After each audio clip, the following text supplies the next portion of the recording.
मात्र तुझ्या डोळ्यांना ती दिसेल आणि दुर्जनांना मात्र होणारे प्रतिफल तुझ्या दृष्टीस पडेल. कारण परमेश्वर माझा आश्रय आहे असे म्हणून मी परात्पराला निवासस्थान केले आहे. म्हणून कोणतेही अरिष्ट तुझ्यावर येणार नाहीत, कोणतीही व्याधी तुझ्या तंबूजवळ येणार नाही. कारण तुझ्या सर्व मार्गात तुझे रक्षण करण्याची तुझ्याविषयी तो आपल्या देवदूतांना आज्ञा देईल. तुझ्या पायांना धोंड्याची ठेच लागू नये म्हणून ते तुला आपल्या हातांवर झेलून धरतील. तू सिंह व नाग ह्यांच्यावर पाय देऊन चालशील. तरुण सिंह व अजगर ह्यांना तुडवत चालशील. माझ्यावर त्याचे प्रेम आहे म्हणून मी त्याला मुक्त करीन. त्याला माझ्या नावाची जाणीव आहे म्हणून मी त्याला उच्च स्थळी सुरक्षित ठेवीन. तो माझा धावा करीन तेव्हा मी त्याला उत्तर देईन. संकट समयी मी त्याच्याजवळ राहीन.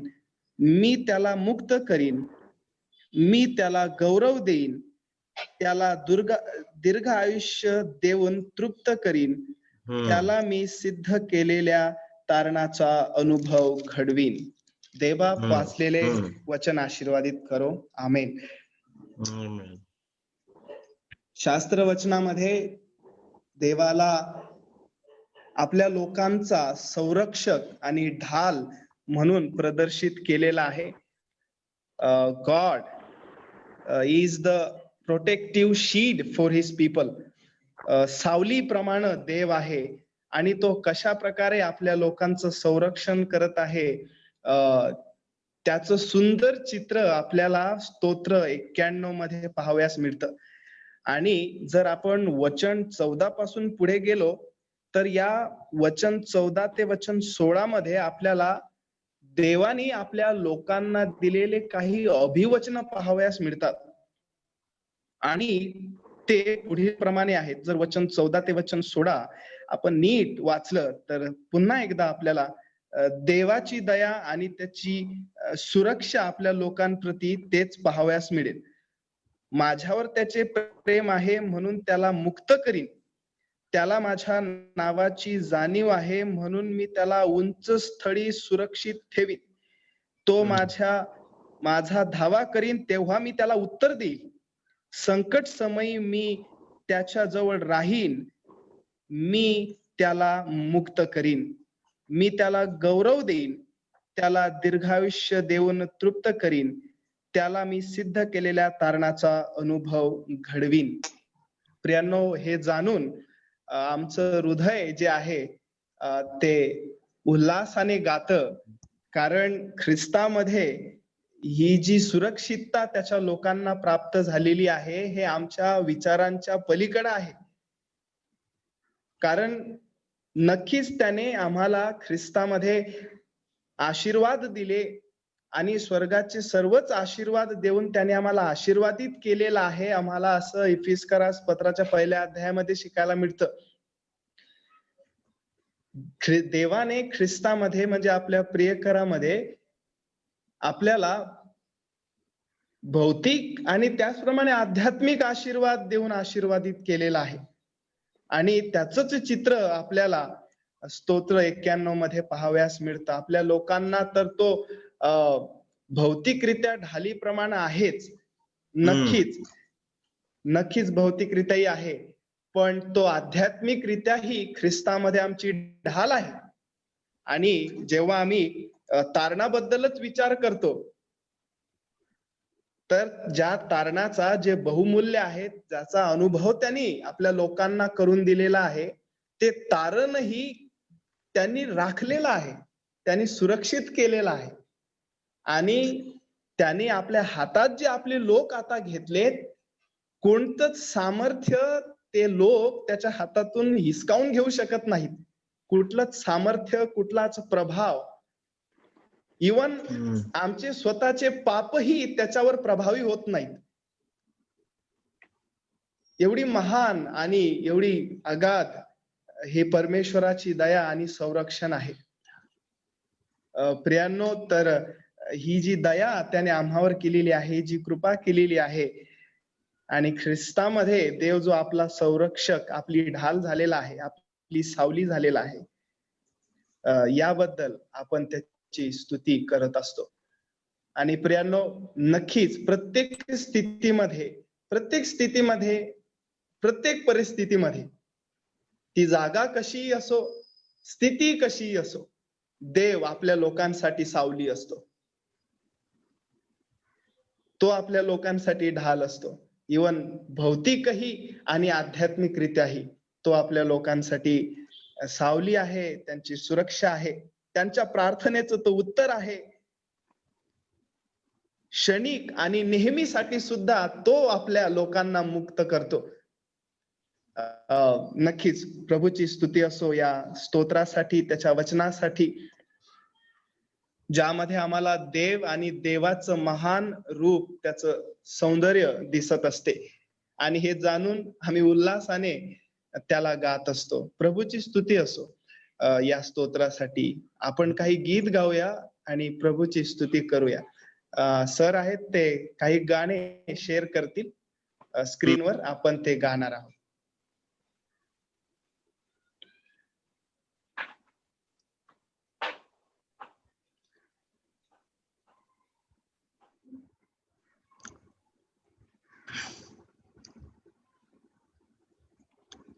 प्रभु का धन्यवाद करूंगा, उसकी संगती में सदा रहूंगा.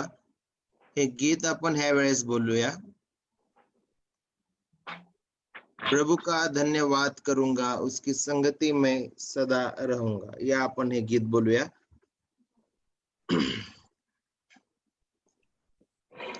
प्रभु का धन्यवाद करूंगा, उसके संगति में सदा रहूंगा. साथ चलूंगा मैं, जय जरूर पाऊंगा. साथ चलूंगा मैं, जय जरूर पाऊंगा. प्रभु का धन्यवाद करूंगा. ना देगी मुझे दुनिया कभी भी कोई सुख और शांति आराम. ना देगी मुझे दुनिया कभी भी कोई सुख और शांति आराम. मेरे यीशु के साथ धन्य संगति में सदा मिलती खुशी मुझको. मेरे यीशु के साथ धन्य संगति में सदा मिलती खुशी मुझको. प्रभु का धन्यवाद करूंगा, उसके संगति में सदा रहूंगा. साथ चलूंगा मैं, जय जरूर पाऊंगा. साथ चलूंगा मैं, जय जरूर पाऊंगा. प्रभु का धन्यवाद करूंगा. मेरे जिंदगी की हर परेशानी में खुल जाता है आशा का द्वार. मेरे जिंदगी की हर परेशानी में खुल जाता है आशा का द्वार. कभी ना डरूंगा, कभी ना हटूंगा, चाहे जान भी देनी पड़े. कभी ना डरूंगा, कभी ना हटूंगा, चाहे जान भी देनी पड़े. प्रभु का धन्यवाद करूंगा, उसके संगति में सदा रहूंगा. साथ चलूंगा मैं, जय जरूर पाऊंगा. साथ चलूंगा मैं, जय जरूर पाऊंगा. प्रभु का धन्यवाद करूंगा. कितना अच्छा है वो, कितना धन्य है वो, यीशु ही मेरे जीवन के साथी. कितना अच्छा है वो, कितना धन्य है वो, यीशु ही मेरे जीवन का साथी। मेरी जरूरत को पूरा करता है वो, कोई घटी नहीं मुझको। मेरी जरूरत को पूरा करता है वो, कोई घटी नहीं मुझको। प्रभु का धन्यवाद करूंगा, उसकी संगति में सदा रहूंगा। साथ चलूंगा मैं जय जरूर पाऊंगा, साथ चलूंगा मैं जय जरूर पाऊंगा। प्रभु का धन्यवाद करूंगा। मेरे आयु के दिन पग पग में सदा तेरी सेवा तो पूरी करूंगा। मेरे आयु के दिन पग पग में सदा तेरी सेवा तो पूरी करूंगा। एक बत्ती समान जलता रहूंगा, तेरी महिमा मेरी कामना। एक बत्ती समान जलता रहूंगा, तेरी महिमा मेरी कामना। प्रभु का धन्यवाद करूंगा, उसके संगति में सदा रहूंगा। साथ चलूंगा मैं जय जरूर पाऊंगा, साथ चलूंगा मैं जय जरूर पाऊंगा। प्रभु का धन्यवाद करूंगा। आमेन. आमेन आमेन. आपण एक मराठी गीत गाणार आहोत यावेळेस, सर्वांना येईल असे. तारक तो सामर्थ्य तो, येशू देव युगान युग आहे, हे गीत आपण ह्या वेळेस बोलूया. या सर्वजण मिळून ह्या गीताद्वारे परमेश्वराला गौरव देऊया. तारक तो सामर्थ्य तो, येशू देव युगान युग आहे. तारक तो सामर्थ्य तो, येशू देव युगान युग आहे. हालेलुया, ओ हो हो, होसाना,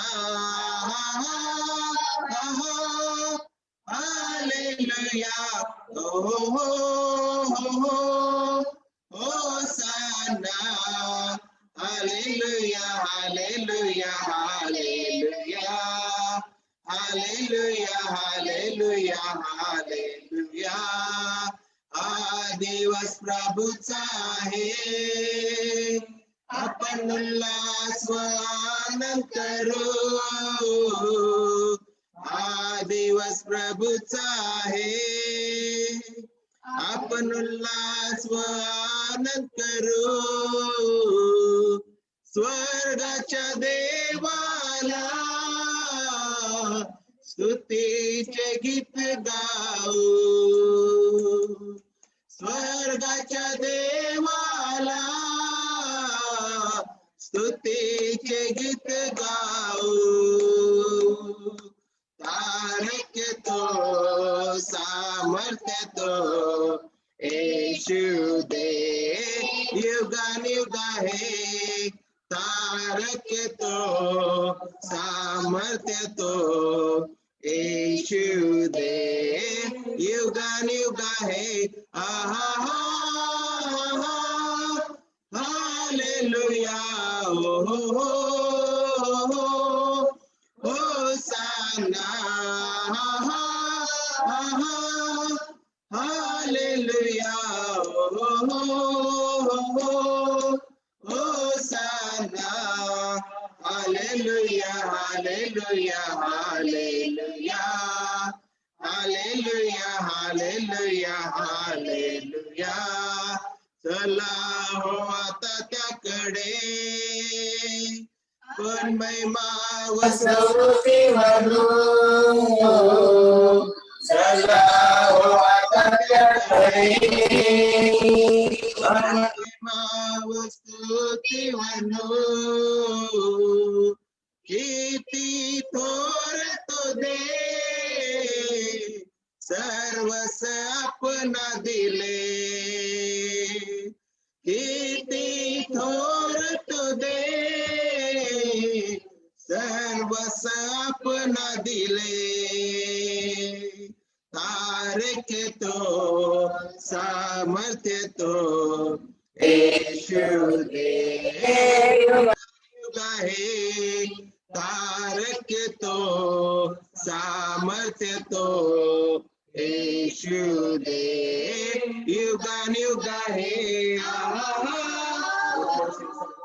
हालेलुया, हो हो हो हो हो होसाना, हालेलुया, हो हो हो होसाना, हालेलुया हालेलुया हालेलुया हालेलुया हालेलुया हालेलुया, त्याचा अनुभव घ्या, तो किती चांगला आहे, त्याचा अनुभव घ्या, तो किती चांगला आहे, सैतानी बंधनातून आम्हाला सोडवितो, सैतानी बंधनातून आम्हाला सोडवितो, तारक तो सामर्थ्य तो यीशु दे युगानुयुग आहे, तारक तो सामर्थ्य तो यीशु दे युगानुयुग आहे. आहा हालेलुया, हो हो हो होसाना, हालेलुया, हो हो हो होसाना.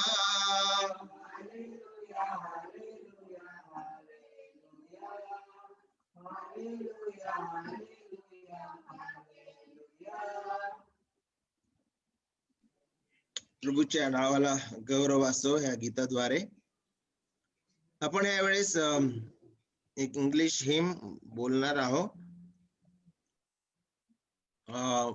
जर तुम्हाला येत असेल तर तुम्ही पण जॉईन व्हा.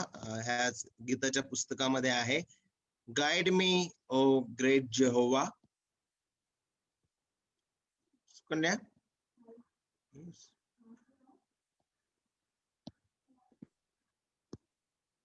if you know, you can also join to sing this beautiful hymn.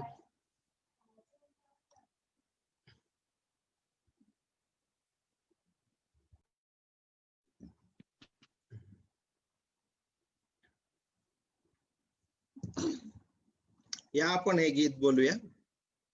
Guide me, oh thou great Jehovah, pilgrim through this barren land.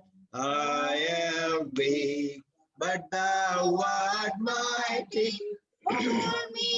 With thy powerful hand, bread for heaven, bread of heaven, feed me till I want no more.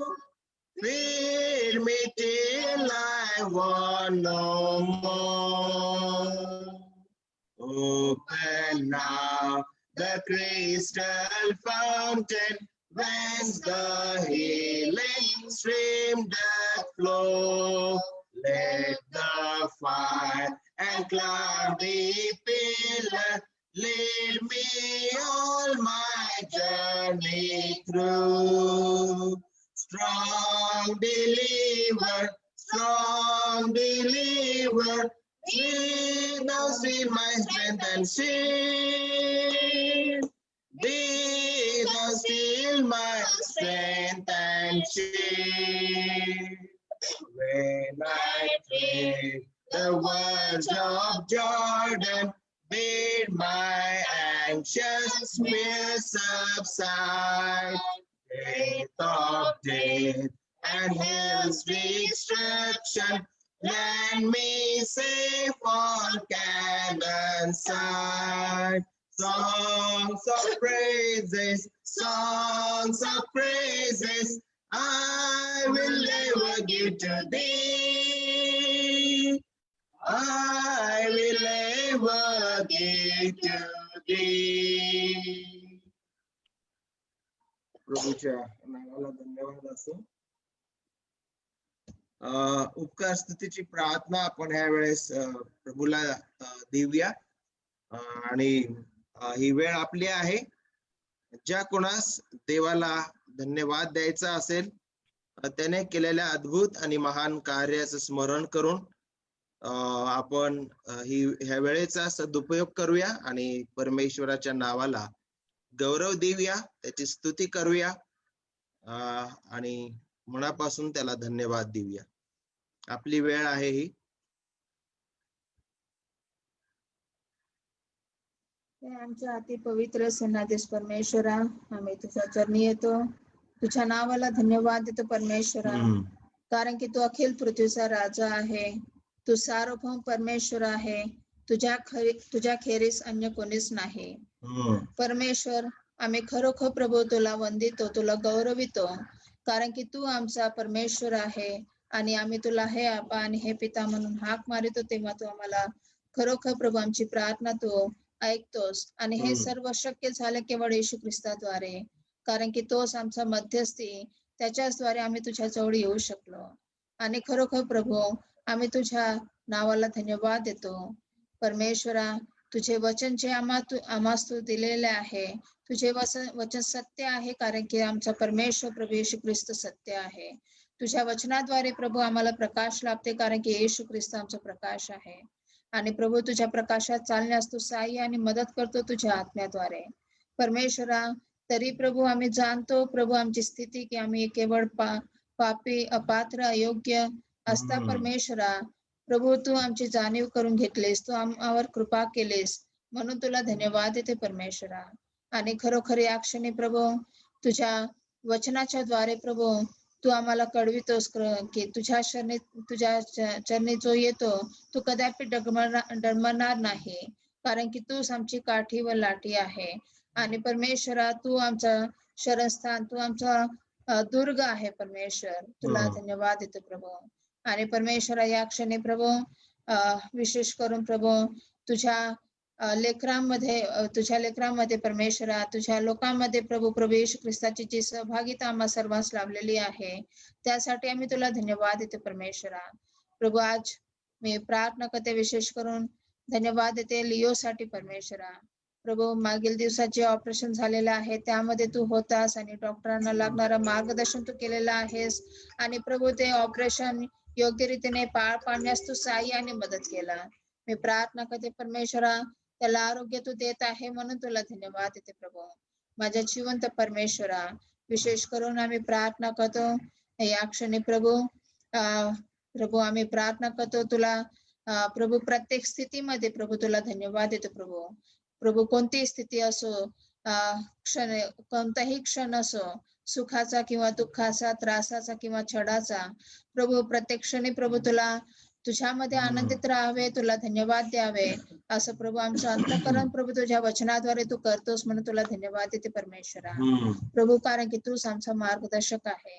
आणि प्रभू मी प्रार्थना करते प्रभू, विशेष करून या क्षणी प्रभू राजा आम्ही तुझ्या चरणी येतो, तुला गौरवितो प्रभू तुझ्या सभास्थानामध्ये, कारण की प्रभू तू आमचा थोर परमेश्वर आहे. प्रभू तू आमचा उंच दुर्ग आहे. प्रभू परमेश्वरा, ज्या प्रकारे हरीने पाण्यासाठी लुलपते त्याच प्रकारे प्रभू आमचा जीव प्रभू तुझ्या वचनासाठी तुझ्यासाठी लुलपण्यास प्रभू तू साह्य आणि मदत कर. जेणेकरून प्रभू आमच्या जीवनामध्ये प्रथम स्थान केवळ तुला द्यावे, तुला गौरवावे परमेश्वरा. मी प्रार्थना करते प्रभू तुझी सेवा तुझी सुवार्थ गाजवण्यासाठी प्रभू आमचे मुख तू उघड परमेश्वरा, आमचे अंतःकरण तू उघड परमेश्वरा.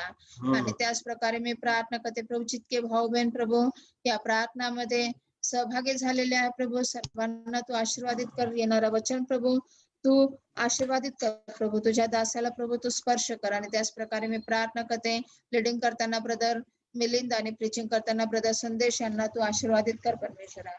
मी प्रार्थना करते त्याच प्रकारे जे कोणी प्रभू त्रासात आहे बिमारी आहे प्रभू त्यांना तू आरोग्य दे प्रभू, आणि त्यांचा तू सांभाळ कर. आणि त्यांनी प्रभू तुझ्या वचनासाठी प्रभू स्थान द्यावा, तुझे वचन ऐकण्यास प्रभू वेळ द्यावा असं तू त्यांचं जीवन तू कर परमेश्वरा. आणि मी प्रार्थना करते प्रभू जे अनुपस्थित आहे त्यांचं जीवन तुझ्या चरणी सोपवते परमेश्वरा.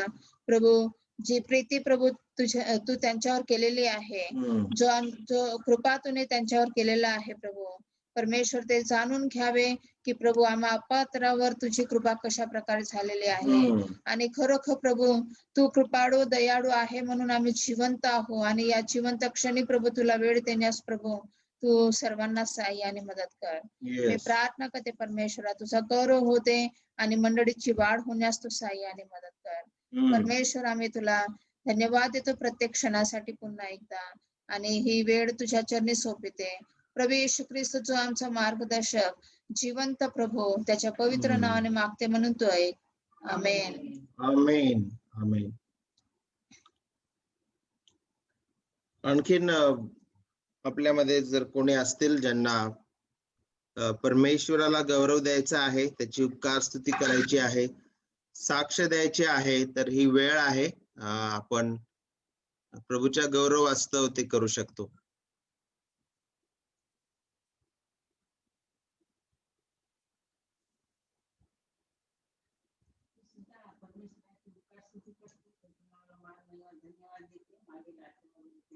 सर्वांना सांभाळलेलं आहे आणि त्याच्या नावाला धन्यवाद देते. त्यांनी मागील आठवडाभर आम्हा सर्वांना सांभाळलेलं आहे आणि अद्भुतरित्या तो आम्हा सर्वांचं आपल्या सर्वांचं रक्षण करत आहे. मागील आठवड्यात अचानक लिओला दवाखान्यात भरती करावं लागलं आणि देवबापांनी ऑपरेशन करत असताना त्याला शक्ती सामर्थ्य आरोग्य पुरवलं, त्याचं रक्षण केलं सर्व वाईटापासून. डॉक्टरांना सुद्धा योग्य मार्गदर्शन केलं आणि देवबापांनी त्याची काळजी घेतली आणि आज तो परत आमच्यामध्ये सुखरूप आहे. याबद्दल मी त्याच्या नावाला मान महिमा धन्यवाद देते. आमेन. आमेन. आमेन. परमेश्वराच्या नावाला मी धन्यवाद देतो. परमेश्वराने आम्हा सर्वांना सांभाळलं आणि विशेष करून आपल्या मानवासाठी ते अकस्मात आहे, पण अशा प्रकारचे प्रसंग आजारपण दुःख आणि वेदना जे आपल्या जीवनामध्ये येतात ते आपल्याला आत्मिक रीतीने मजबूत करतात. जरी माणसासाठी ते आकस्मिक आहे अचानक आहे तरी सुद्धा देवासाठी ते अचानक आणि अपघात नाही, आकस्मिक नाही. परमेश्वराच्या योजनेमधले हे भाग आहे, एपिसोड्स आहेत आणि परमेश्वर जे आहे त्याच्या लेकरांकरिता सर्व काही मिळून कल्याणकारक करतो जे त्याच्यावर प्रीती करतात आणि ज्यांना त्याने आपल्या संकल्पाप्रमाणे बोलविलेलं आहे. मी एवढंच सांगू शकतो की सर्व ह्या प्रसंगामध्ये देवाने बळ पुरविलं, शक्ती दिली. And we were all rejoicing every moment in the Lord.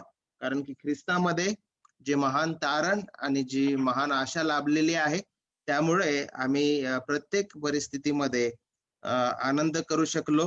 We are rejoicing in the Lord because of the hope that we have in Lord Jesus Christ. त्याच्या नावाला गौरव मान महिमा असो. आपण ह्यावेळेस गीत गाऊया, Lord I lift your name on high. जर तुम्हाला येत असेल तर तुम्ही पण आमच्या सोबत जे आहे हे गीत बोलू शकता. Lord I lift your name on high. Lord, I lift your name on high. Lord, I love to sing your praises. I'm so glad you're in my life. I'm so glad you came to save us. You came from heaven to earth to show the way, from the earth to the cross, my debt to pay. From the cross to the grave, from the grave to the sky, Lord, I lift your name on high. Lord, I lift your name on high.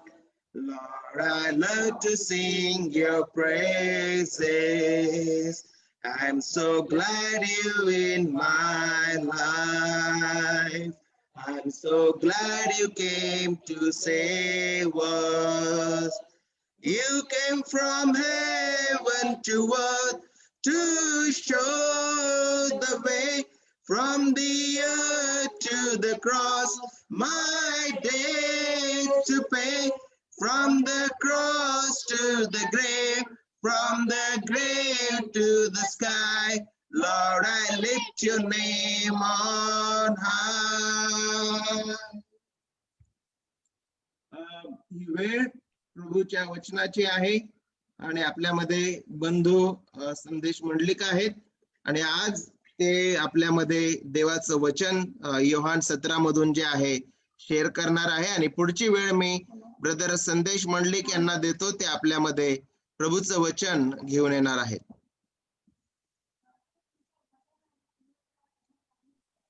सर्वांना तारणाऱ्या प्रभू येशू ख्रिस्ताच्या नावामध्ये सलाम.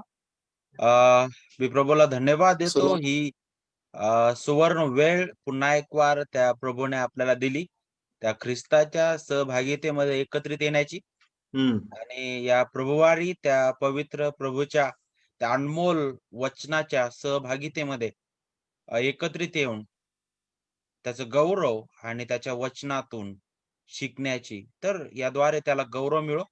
विशेष करून अगोदरच सरांनी सांगितलेलं आहे आणि मी पुन्हा सांगतो, आपला जो संदर्भ आहे तो आहे योहान शुभवर्तमान याचा 17वा अध्याय आणि वचन 1 ते 8 या वचनावर आज आपण थोडक्यात विचार करणार आहोत. आणि विशेष करून आपला आजचा जो विषय आहे तो आहे ख्रिस्ताची महायाजकीय प्रार्थना. या विषयाच्या अंतर्गत आपण 2 महत्वाचे जे मुद्दे आहेत ते आपण पाहणार आहोत. त्यामधील पहिला जो मुद्दा आहे त्यामध्ये आपण शिकणार आहोत की त्याच्या महायाजकीय प्रार्थनेचे गौरव किंवा सामर्थ्य. आणि दुसरं जे सत्य आहे त्यामध्ये आपण शिकणार आहोत ज्या ठिकाणी ख्रिस्त जो आहे तो शिष्यांकरिता प्रार्थना करत आहे, त्यामधून आपण काही बाबी शिकणार आहोत. या आपण आजच्या या भक्तीला किंवा या वचनाकडे जाण्या अगोदर प्रभूच्या हाती पडू, आपण प्रार्थना करूया. स्वर्गीय देव बाप्पा, आम्ही आमची लक्ष प्रभू, आमचे विचार, आमचं नेत्र तुझ्याकडे लावितो. प्रभू, तू खरंच अति उच्च देव आहेस. प्रभू, आमच्या विचार, आमचं ज्ञान आणि देवबापा आमच्या कल्पनेच्या पलीकडे तू आहेस. देवबापा, आम्ही आभार मानतो आमचा एकमेव मध्यस्थ ख्रिस्त येशू करिता, ज्याच्याद्वारे देवबापा मोलवान आणि आत्मिक आशीर्वाद देऊन तो आम्हाला आशीर्वादित केलेला आहेस. देवबापा, नित्य त्या ख्रिस्ताच्या सुवार्तेबद्दल आम्ही आभार मानतो, जे आम्हाला रोज सकाळी उठवते, जे आम्हाला देवबापा नित्य आमच्या देवबापा दैनंदिन स्थितीमध्ये पवित्र बापा आशा देते आणि देवबापा नित्य ख्रिस्तामधील आनंद अनुभवण्यास शिकवते. देवबापा, तुझे आभार मानतो देवबापा ख्रिस्ताच्या वधस्तंभावरील त्या कार्याकरिता. प्रभू, आम्ही आभार मानतो तुझ्या लिखित वचनांकरिता जे तो आमच्या जीवनासाठी दिलेले आहेत, जे देवबापा नित्य देवबापा तुझ्या प्रिय पुत्राच्या प्रतिमेमध्ये घडवण्याकरिता आहे. धन्यवाद देतो देव, जो पवित्र आत्मा याकरिता जो आमच्यामध्ये वास करतो, ज्याचा शिक्का आमच्यावर मारण्यात आलेला आहे. आणि देवबापा जो नित्य आमच्या अपराधांबद्दल आमच्या पातकांची खात्री करतो, आम्हाला देवबापा ख्रिस्ताचं गौरव आणि देवबापा त्या सत्यात नित्य तो समर्पित करत आहे. पवित्र बापा, आजच्या या सुंदर सायंकाळी आम्ही नम्रतेने विनंती करतो, तुझ्या वचनाकडे आम्ही येत असताना आमची नेत्र तू उघड. तुझ्या वचनातून प्रभू आम्हाला सद्बोध कर, नीती शिक्षण देत दोष दाखव. जेणेकरून प्रभू आम्ही अधिक ख्रिस्ताचं गौरव पाहू शकू. दे बापा ख्रिस्ताचं गौरव, तुझं गौरव अधिक अधिक पवित्र बापा आजच्या तुझ्या वचनातून आम्हाला दिसू दे. प्रभू आम्हाला अधिक नम्र तू कर. आणि प्रिय प्रभू तुझ्या गौरवास्तव हे असू दे. मग पापावर दया कर दे बापा. तुझ्या वचनातून बोलत असताना माझ्या संपूर्ण जिभेवर आणि सर्व स्वार्थ तुझं नियंत्रण असू दे. सर्व आदर आम्ही तुला देतो. प्रभू येशूच्या नावामध्ये प्रार्थना मागतो म्हणून तो ऐक. आमेन. Thank you so much sir. ही सुवर्ण वेळ जी आज तुम्ही माझ्या जीवनाकरिता दिलेली आहे. सर्वात अगोदर देवाला गौरव आणि त्यानंतर सर्व सेवक वर्ग आणि विशेष करून सरांचे मी आभार मानतो या वेळेबद्दल. आजचा जो विषय आपण पाहत आहोत तो तुमच्या समोर आहे. त्या विषयाकडे जाण्या अगोदर आपण ती जी वचनं आहेत ते आपण वाचणार आहोत आणि ती वचनं आहेत योहान शुभवर्तमान याचा 17वा अध्याय वचन 1 ते 8. कृपा करून कोणी वाचण्यासाठी मदत करेल तर बरं राहील.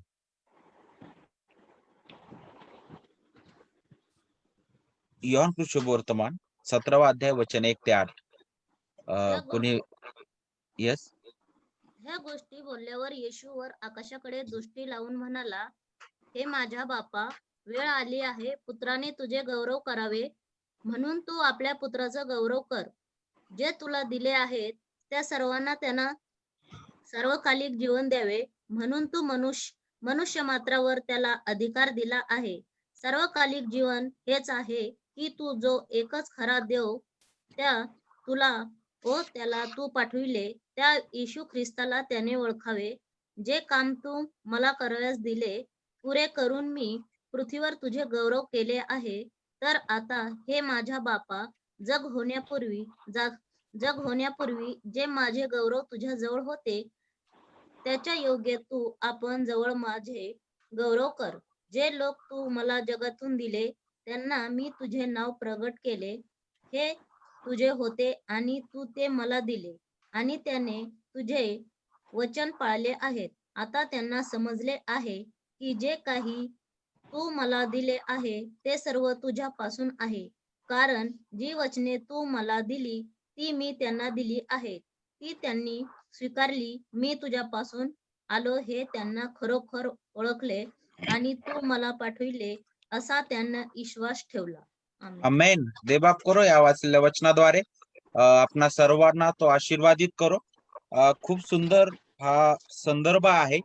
हा अध्याय आहे जो आपल्याला त्या प्रभूच्या संपूर्ण मनाची जणू काय उलगडा करणारा आहे.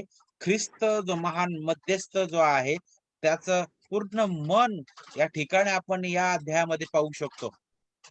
आणि हा जो अध्याय आहे विशेष करून याला ख्रिस्ताची महायाजकीय प्रार्थना म्हटलेलं आहे. त्याचं कारण काय आहे त्यावेळेस आपण त्याचा परिचय पाहतो की का बरं ख्रिस्ताची महायाजकीय प्रार्थना इथं म्हणण्यात आलेला आहे.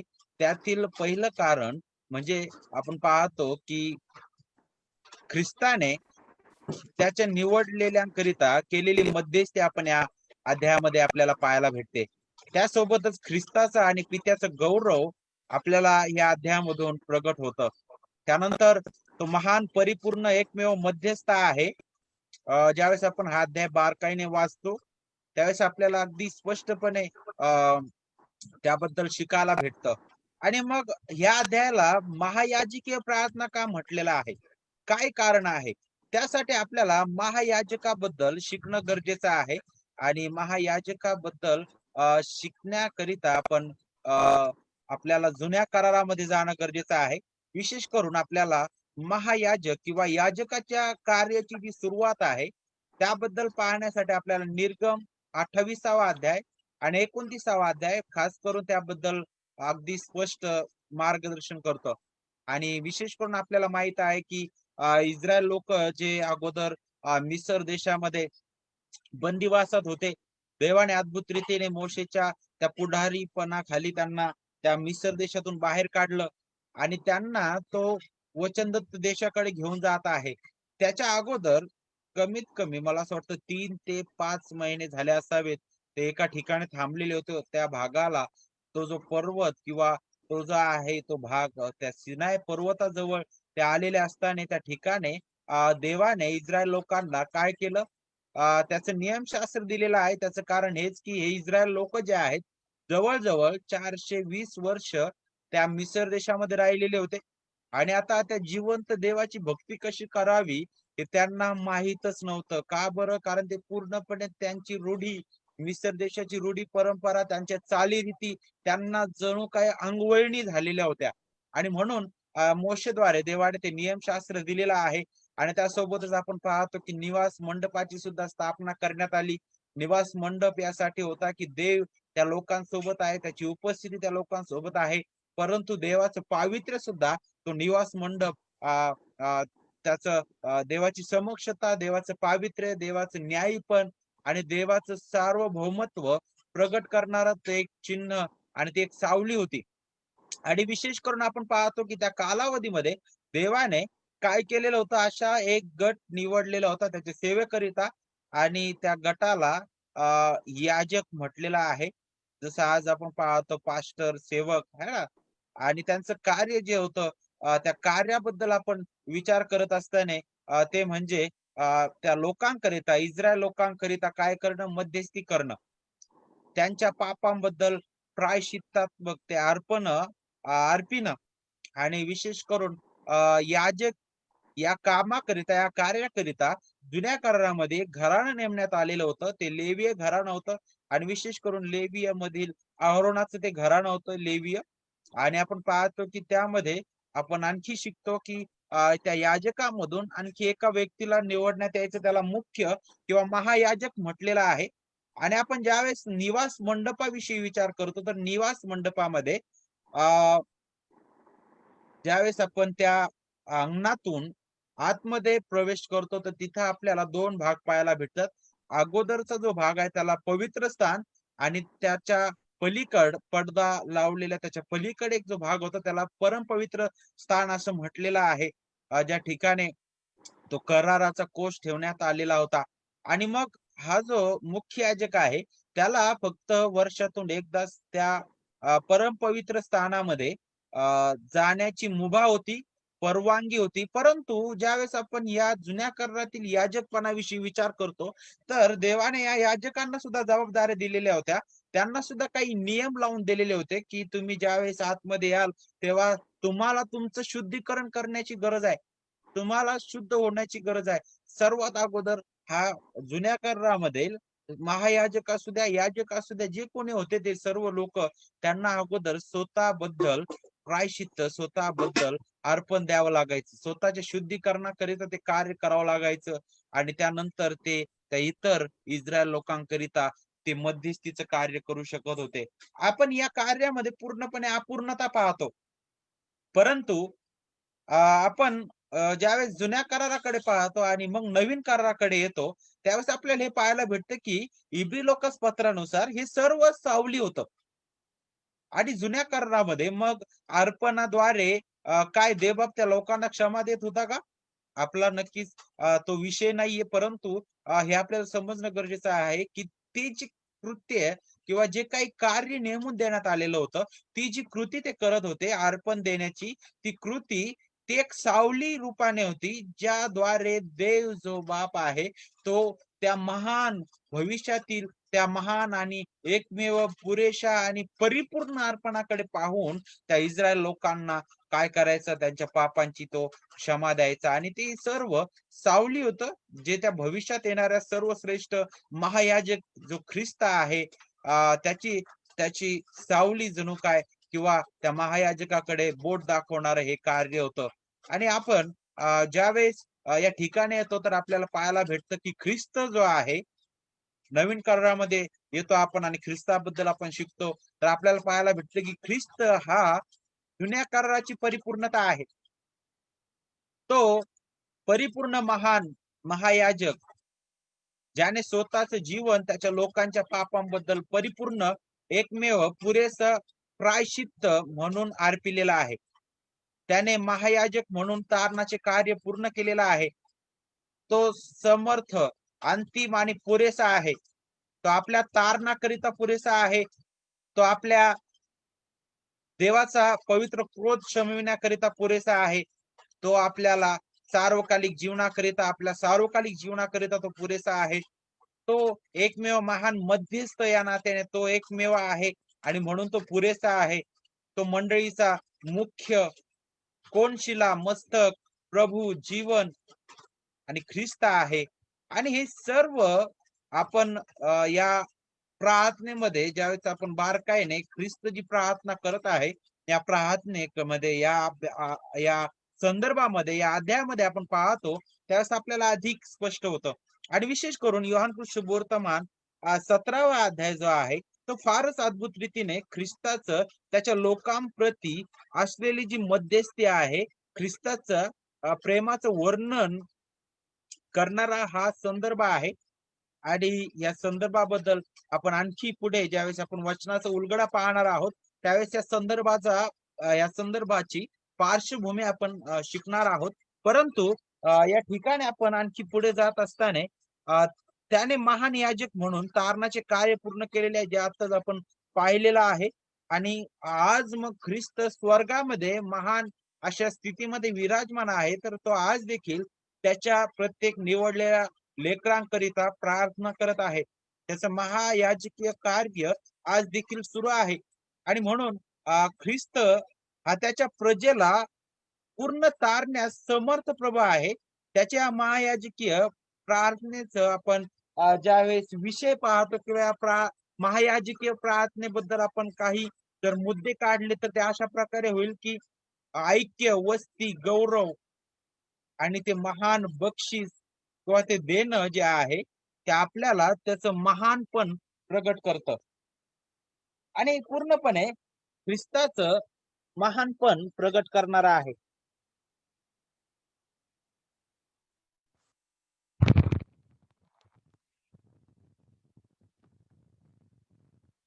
हॅलो, माझा आवाज येत आहे सगळ्यांना?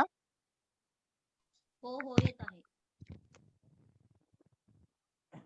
स्पष्ट येत आहे ना?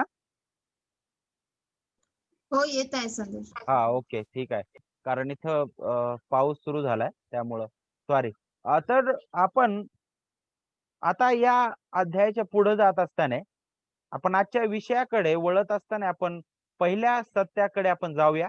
आणि पहिलं जे सत्य आपण शिकणार आहोत ते वचन 1 ते 5 मधून आपण पाहणार आहोत. त्यामधून आपण प्रार्थनेचे गौरव किंवा सामर्थ्य याबद्दल आपण शिकणार आहोत. आणि विशेष करून फार सुंदर रीतीने पहिले जे 5 वचन आहेत ते आपल्याला ख्रिस्ताचं गौरव, त्याचं महानपण, त्याचं अति उच्चपण प्रगट करत आहेत. आपण येऊया वचनाकडे, आपण जाऊया. वचन 1 काय सांगतं?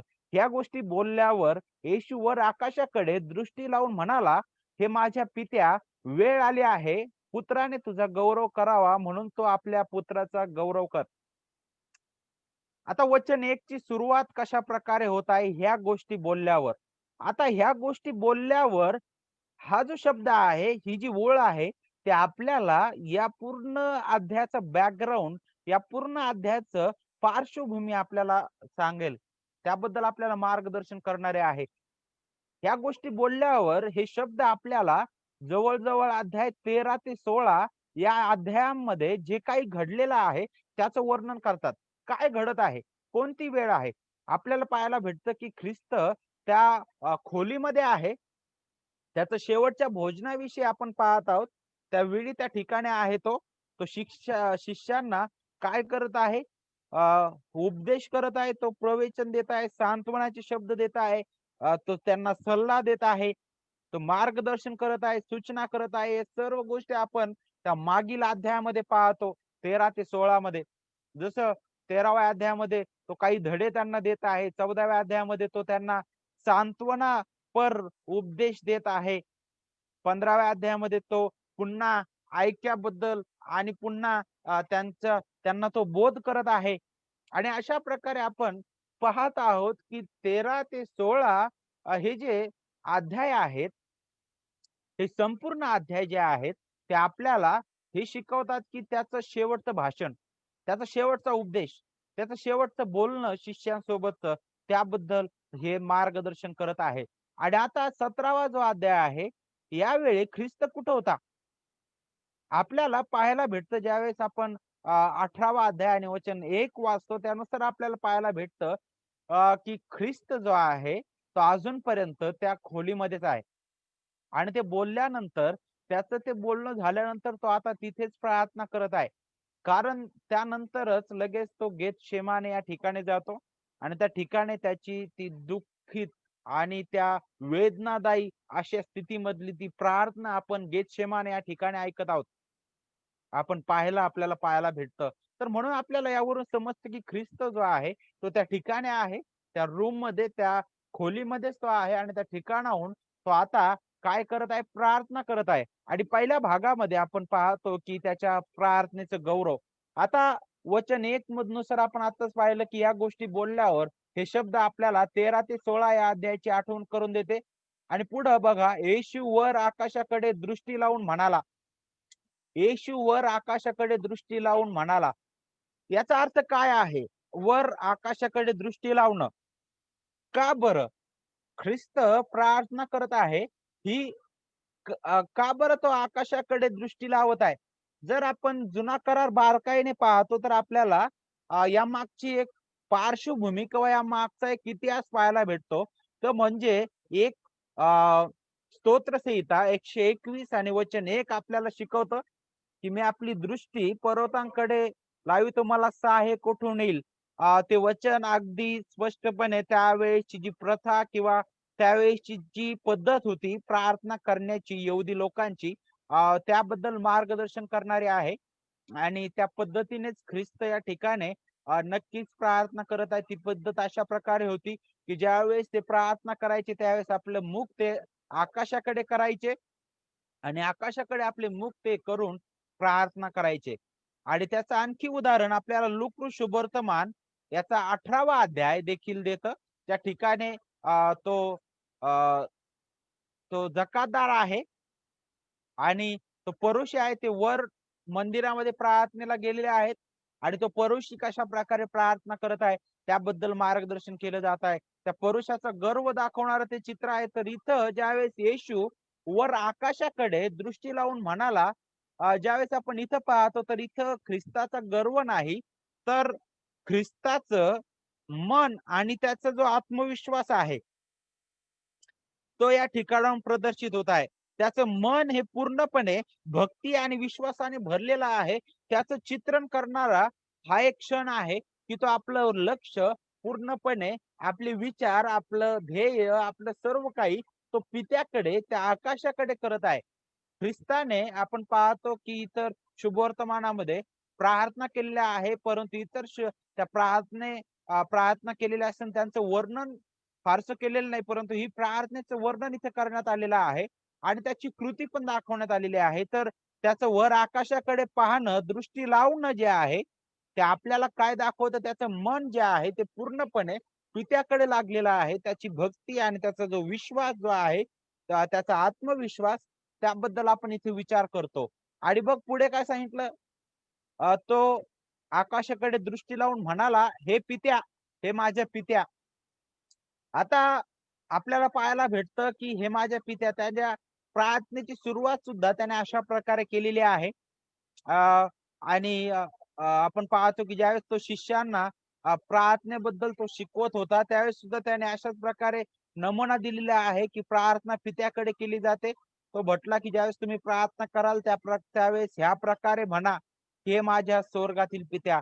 तर बघ, नक्कीच प्रार्थना ज्यावेळेस आपण करतो त्यावेळेस प्रत्येकाला हे समजणं गरजेचं आहे की आपण प्रार्थना पित्याकडे केली पाहिजे.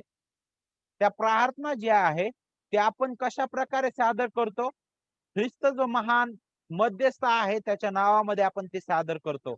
आणि विशेष करून इथं ज्यावेळेस ख्रिस्त म्हणत आहे की हे माझ्या पित्या, यासाठी जो सिरियाक आणि अरेबिक जे भाषांतर आहे त्यामध्ये पिता या शब्दासाठी अब्बा हा शब्द वापरण्यात आलेला आहे.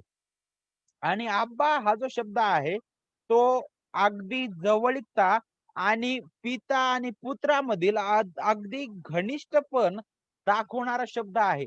आणि इथे ज्यावेळेस ख्रिस्त म्हणत आहे की हे माझ्या पित्या ज्यावेळेस तो म्हणत आहे, तर पिता आणि पुत्रामधील ती घनिष्ठता, त्यांच्यामधील ते ऐक्यता, त्यांच्यामधील साम्यता आणि त्यांच्यामधील सारखेपणा दाखवणारा तो शब्द आहे. ख्रिस्ताची पित्यासोबतची जी आपुलकी आहे आणि त्याचं जे नातेसंबंध आहे त्याबद्दल मार्गदर्शन करणारा हा शब्द आहे. आणि हा शब्द आपल्याला योहान शुभवर्तमान 1 अध्याय वचन 1 मध्ये सुद्धा आपल्याला पाहायला भेटतो. तशाच प्रकारे आहे की शब्द प्रारंभी शब्द होता, शब्द देवासह होता आणि शब्द ते होता. प्रारंभी जगाच्या स्थापनेपूर्वी ख्रिस्त जो आहे तो पित्यासोबत आहे. त्यांची सार्वकालिक सहभागिता आहे. त्यांच्या महान अखंड सहभागितेबद्दल, त्यांच्या त्या अतूट आणि घनिष्ठ नाते संबंधाबद्दल हा शब्द आणि ख्रिस्ताचे बोल जे आहेत ते मार्गदर्शन करत आहेत. आता इथं तो प्रार्थना करत आहे पित्याकडे. काय प्रार्थना करत आहे बरं? वेळ आली आहे.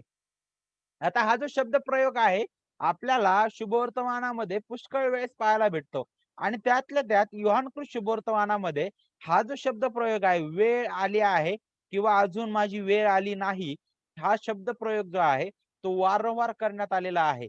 का बरं योहान मध्ये हा शब्द प्रयोग करण्यात आलेला आहे? तो यासाठी की देवाचं सार्वभौमत्व दाखवणारा हा शब्द आहे.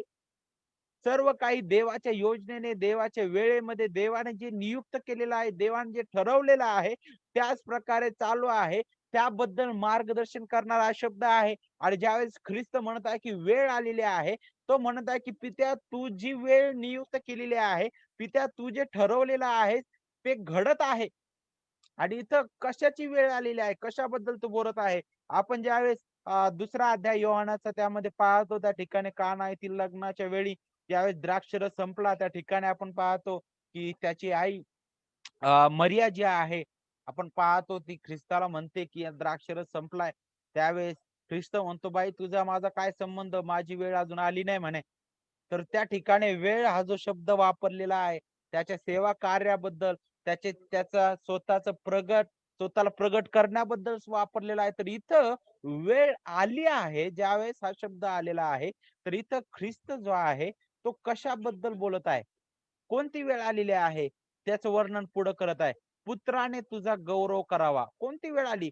पुत्राने पित्याचं गौरव करावं. मग पित्याचं गौरव कशा प्रकारे होत आहे, पित्याचं गौरव पुत्र कशा प्रकारे करणार आहे, तर आपल्याला पाहायला भेटतं की वचन 4 आणखी ते स्पष्ट करतं, जे काम तू मला करायला दिलेस ते पुरे करून. कोणतं काम मग ख्रिस्ताला करण्यासाठी दिलेलं होतं? कोण स्क्रीनवर टच करत आहे वाटतं. ठीक आहे, ओके. कोणतं काम ख्रिस्ताला दिलेलं होतं? काय उद्देश होता ख्रिस्ताच्या भुतलावर येण्याचा? त्याबद्दल मार्गदर्शन करणारा हा शब्द आहे. वेळ आली आहे. कशाची वेळ आलेली आहे? जगापासून निघून जाण्याची, त्याच्या लोकांकरिता, त्याच्या निवडलेल्या त्या प्रजेकरिता दुःख सहन करण्याची, त्याच्या प्रिय लेकरांकरिता देवाचा परिपूर्ण निर्दोष निष्कलंक कोकरा म्हणून त्या वधस्तंभावर बलिदान होण्याची वेळ आलेली आहे. त्याच्या प्रजेकरिता त्यांच्या बदली अर्पण म्हणून अर्पिण्यासाठी जाण्याची ती वेळ आलेली आहे. त्याच्या प्रजेला त्यांच्या पापांपासून सोडवण्याकरिता रक्त किंमत मोजण्याची ती वेळ आलेली आहे.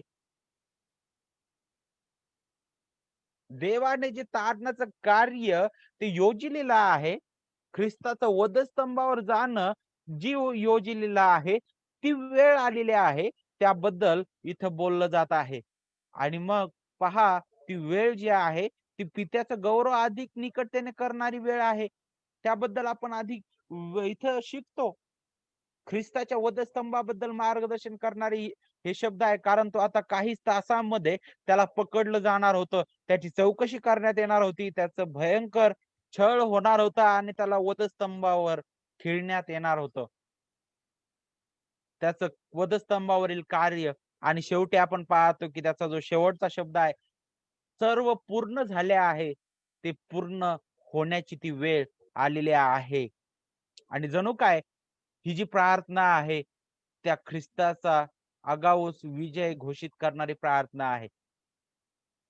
आणि यानंतर तो गेतशेमाने बागेमध्ये जाऊन पुन्हा तो प्रार्थना करत आहे. दुसरी प्रार्थना आहे, परंतु या ठिकाणी वेळ आली आहे त्याच्या वधस्तंभाबद्दल मार्गदर्शन करणारा हा शब्द आहे. काय आहे पुत्राने तुझा गौरव करावा. तर आताच आपण वचन 4 मध्ये पाहिलेलं आहे, जे काम तू मला करायला दिलेस ते पुरे करून मी पृथ्वीवर तुझा गौरव केलेला आहे. काय काम दिलेलं होतं पित्याने? ती योजना केलेली आहे कोणती?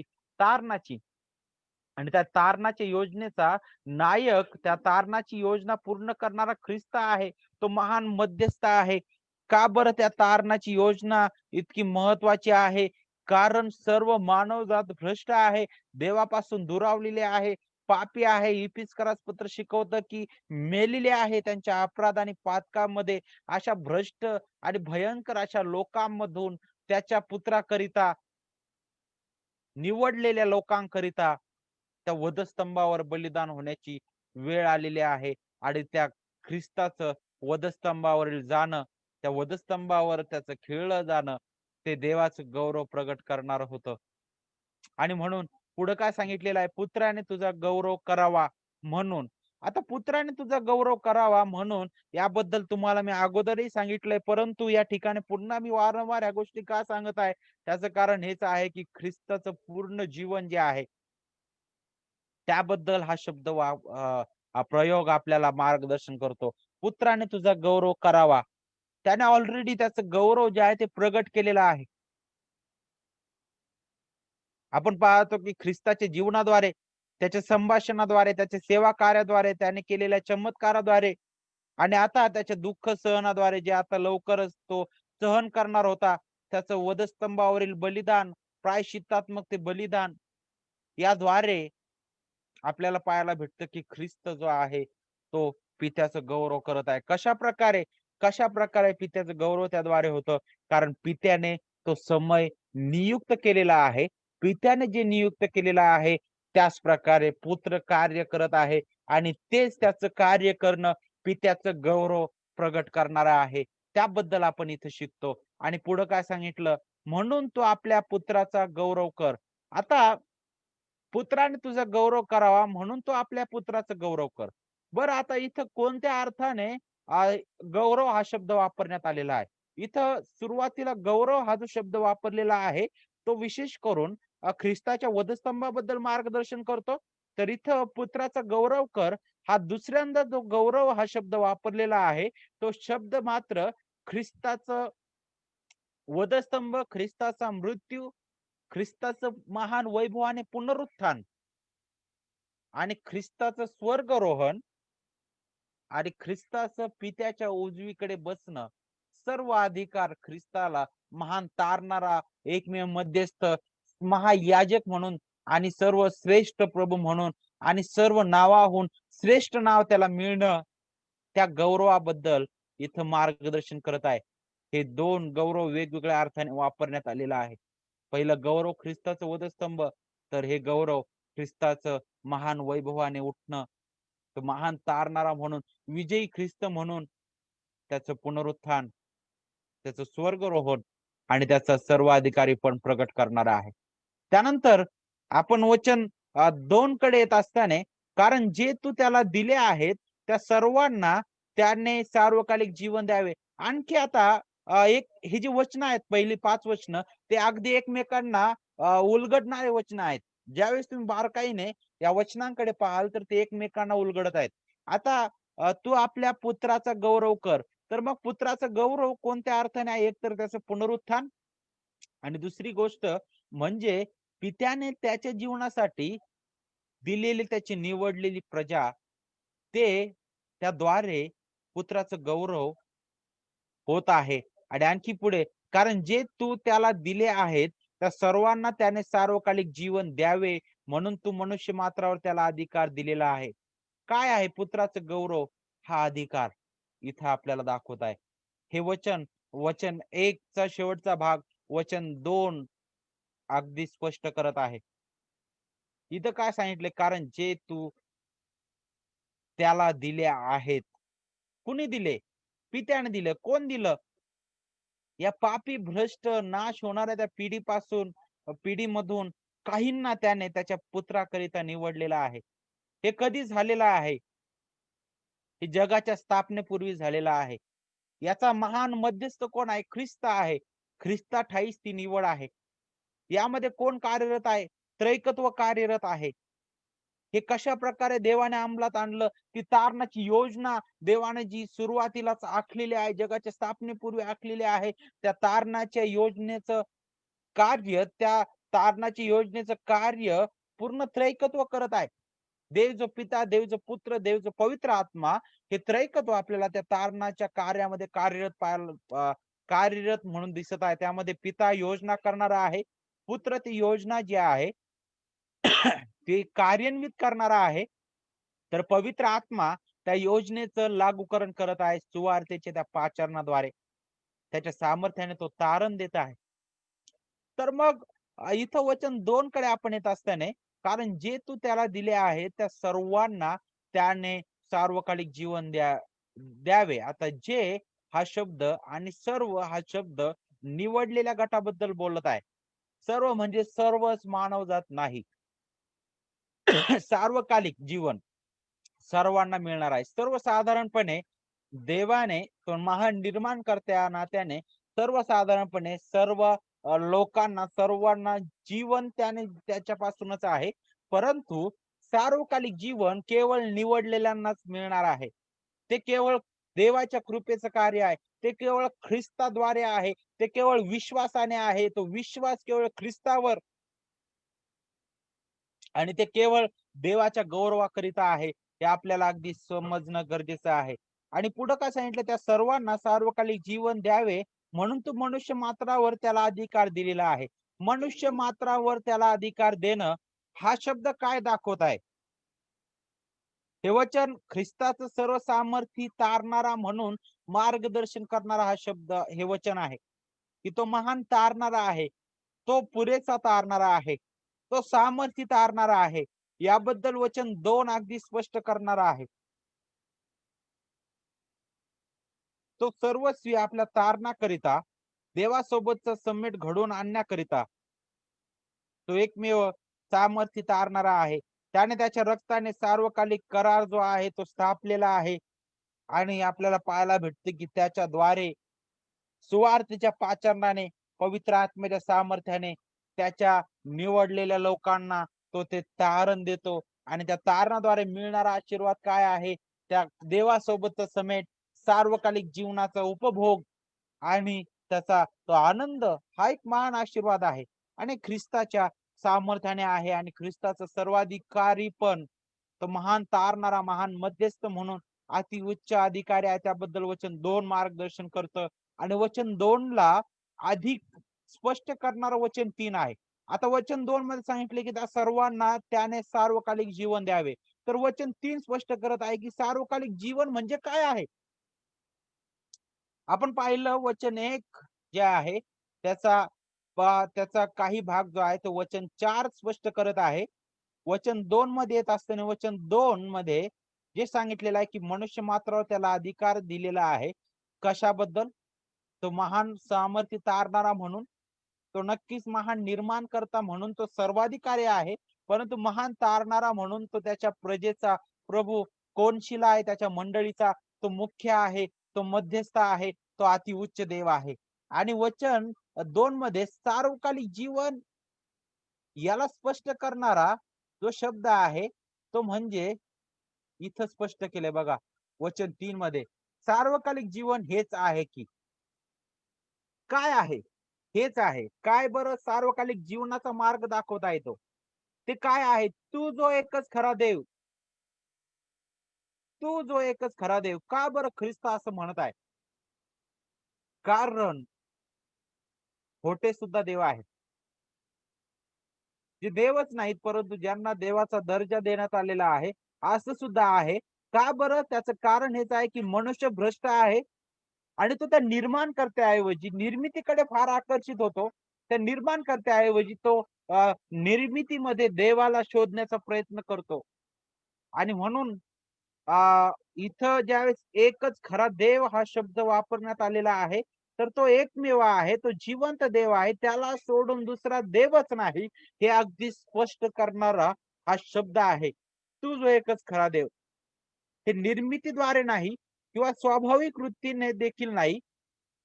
हे कोण ओळखू शकतं? सार्वकालिक जीवन हेच आहे की तू जो एकच खरा देव, त्या तुला व ज्याला तू पाठवलेस त्या येशू ख्रिस्ताला त्यांनी ओळखावे. काय आहे सार्वकालिक जीवन, त्याचं अगदी स्पष्टीकरण इथं केलेलं आहे. त्या जिवंत देवाची ओळख, आणि ती ओळख निर्मितीद्वारे किंवा स्वाभाविक कृतीने होणार नाही. का बरं? कारण मनुष्य हा भ्रष्ट आहे, तो आपल्या पापामध्ये मृत आहे. त्याची अवस्था एचकेलामध्ये सांगितल्याप्रमाणे त्या राखेप्रमाणे आहे, त्या अस्थींप्रमाणे तो आहे. तो पूर्णपणे आपल्या पापामध्ये मेलेला आहे. त्याचा आणि देवाचा काही संबंध नाही. आणि असा जो भ्रष्ट मनुष्य आहे, तो जिवंत देवाचा काय शोध करणार? तो नक्कीच दुष्टतेचा आणि वाईट गोष्टीचा शोध करणारा आहे. मग कोण त्या जिवंत देवाला ओळखू शकतं? जे निवडलेले आहेत, ज्यांच्यावर देव दया करतो. हे केवळ देवाच्या कृपेचं कार्य आहे. केवळ देवाच्या कृपेने, सुवार्तेच्या पाचारणाने आणि पवित्र आत्म्याच्या सामर्थ्यानेच. आणि ते पण कोण? त्याचे निवडलेले लोक. ते केवळ एकच खरा जो जिवंत देव आहे त्याला ओळखतील. एकच खरा जिवंत देव, हे त्रैकत्व प्रगट करणारा शब्द आहे. आणि विशेष करून या ठिकाणी ख्रिस्त जो आहे तो पित्याबद्दल मार्गदर्शन करत आहे. तारणाच्या कार्यामध्ये पित्याचं स्थान जे आहे, कशा प्रकारे आहे, तो अति उच्च स्थितीमध्ये आहे. तारणाच्या कार्यामध्ये पुत्र जो आहे तो पित्याच्या अधीन होत आहे. तारणाच्या कार्यामध्ये पवित्र आत्मा जो आहे तो पुत्राच्या अधीन होत आहे. परंतु याचा अर्थ असा नाही की त्रैकत्वामध्ये दर्जा आहे किंवा हे तीन देव आहेत. नाही, एकाच देवपणामध्ये तीन सामावलेले ते व्यक्ती आहेत. देव जो पिता, देव जो पुत्र, देव जो पवित्र आत्मा. त्यांच्या देवपणामध्ये ते एक समान आहेत. परंतु तारणाच्या कार्यामध्ये त्यांनी स्वतःहून एकमेकांचे ते अधीन झालेले आहेत. आणि मी अगोदरच सांगितलं की पिता योजना करणारा आहे, पुत्र ती योजना कार्यान्वित करणारा आहे, तर पवित्र आत्मा त्या योजनेचं लागूकरण करणारा आहे. आणि इथं विशेष करून ओळखावे हा शब्द जो आहे तो आपल्याला पाहायला भेटतोय, पूर्णपणे देवाचं कार्य आहे. आणि जर आपल्याला याबद्दल आणखी शिकायचं आहे तर आपल्याला आणखी हे समजणं गरजेचं आहे की कोण बरं जिवंत देवाला ओळखू शकतं? ज्याच्यावर तो देव कृपा करतो, ते निवडलेला व्यक्ती, त्याबद्दल आपल्याला पाहायला भेटतं. आणि मग काय ओळखायचं होतं, काय पाहायचं होतं, समजायचं होतं? ओळखणे हा जो शब्द आहे तो आपल्याला समजेबद्दल, ज्ञानाबद्दल आणि विशेष करून पूर्णपणे त्या व्यक्तीला जाणण्याबद्दल मार्गदर्शन करणारा हा शब्द आहे. तर आपण हे कधी करू शकतो? हे कधी होऊ शकतं? आपल्या बुद्धीने तर नक्कीच नाही. हे देवाचं पूर्णपणे कार्य आहे. आणि एकच खरा देव ज्यावेळेस तिथं म्हटलेला आहे तर त्याला सोडून अन्य देव नाही. तो अनन्य देव आहे. तो सर्वश्रेष्ठ प्रभू आहे. तो एकमेव प्रभू आहे. तो अद्वितीय आहे. तो सर्व ज्ञानी आहे, सर्वव्यापी आहे, सर्व सामर्थ्य आहे, महान निर्माणकर्ता आहे, सार्वभौम आहे. त्याबद्दल आपण इथं शिकतो. त्यानंतर ज्याला तू पाठवलेस ते येशू ख्रिस्ताला त्यांनी ओळखावे. हे तारणाचा मध्यस्थ, तारणाचा नायक ख्रिस्त आहे, ज्याला त्या पित्याने पाठवलेला आहे. त्याला त्यांनी ओळखावे. काय आहे तारणाचा मेन गोल, तारणाचा पाया, तारणाचा मार्ग केवळ ख्रिस्त आहे. ख्रिस्ताद्वारे तारण आहे. ख्रिस्ताला सोडून तारण नाही. ख्रिस्ताला सोडून जीवन नाही. ख्रिस्ताला सोडून काहीच नाही. ख्रिस्त सर्व काही आहे. त्याबद्दल आपण वचन 3 मध्ये शिकतो. आणि विशेष करून ओळखावे यासाठी जो ग्रीक शब्द वापरलेला आहे तो म्हणजे तिथं जो ग्रीक शब्दाचा उपयोग करण्यात आलेला आहे तो ग्रीक शब्द आहे गिनॉस्को. ओळखावे यासाठी. आणि त्याचा अर्थ होतो समजणं किंवा ज्ञान होणं. आणि आपण हे शिकलेलं आहे की ते केवळ देवाच्या कृपेने, निवडलेल्यांना पवित्र आत्म्याच्या सामर्थ्याने आणि सुवार्तेच्या पाचारणानेच होऊ शकतं. वचन 4 आपण पाहिलेलं आहे. वचन 4 मध्ये येत असताना पहा, जे काम तू मला करायला दिलेस ते पुरे करून मी पृथ्वीवर तुझा गौरव केला आहे. आता इथं जणू काय तो अशा प्रकारे दाखवत आहे की त्याचं कार्य पूर्ण झालेलं आहे. त्याच्या त्या कार्यामधील जणू काय पूर्ण विजय तिथं प्रगट होत आहे. ख्रिस्ताने पित्याला व्यक्तिशः गौरविलेला आहे.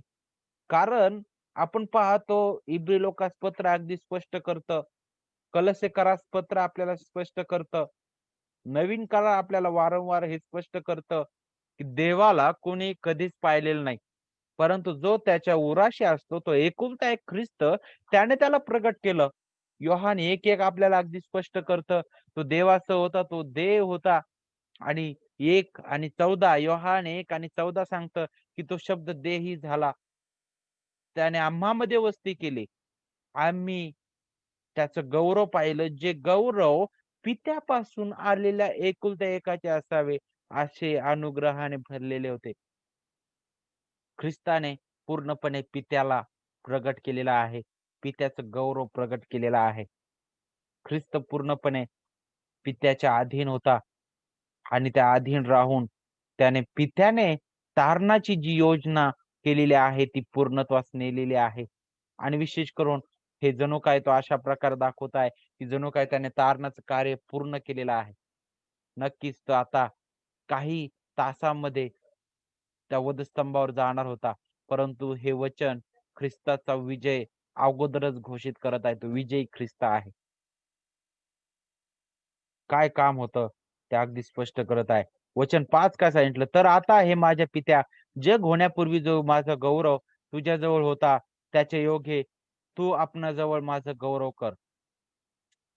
आता वचन 4 मध्ये जे गौरव वापरण्यात आलेला आहे तो शब्द, तो वचन 1 मध्ये पहिला जो गौरव शब्द वापरलेला आहे, ख्रिस्ताचं वधस्तंभ, ख्रिस्ताचं जीवन, ख्रिस्ताचं दुःख सहन, ख्रिस्ताचं वधस्तंभ, ख्रिस्ताचं पुनरुत्थान आणि स्वर्गारोहण, ख्रिस्ताचं तारणाचं कार्य जे आहे पूर्ण करणं, त्याबद्दल इथं वापरलेला तो शब्द आहे.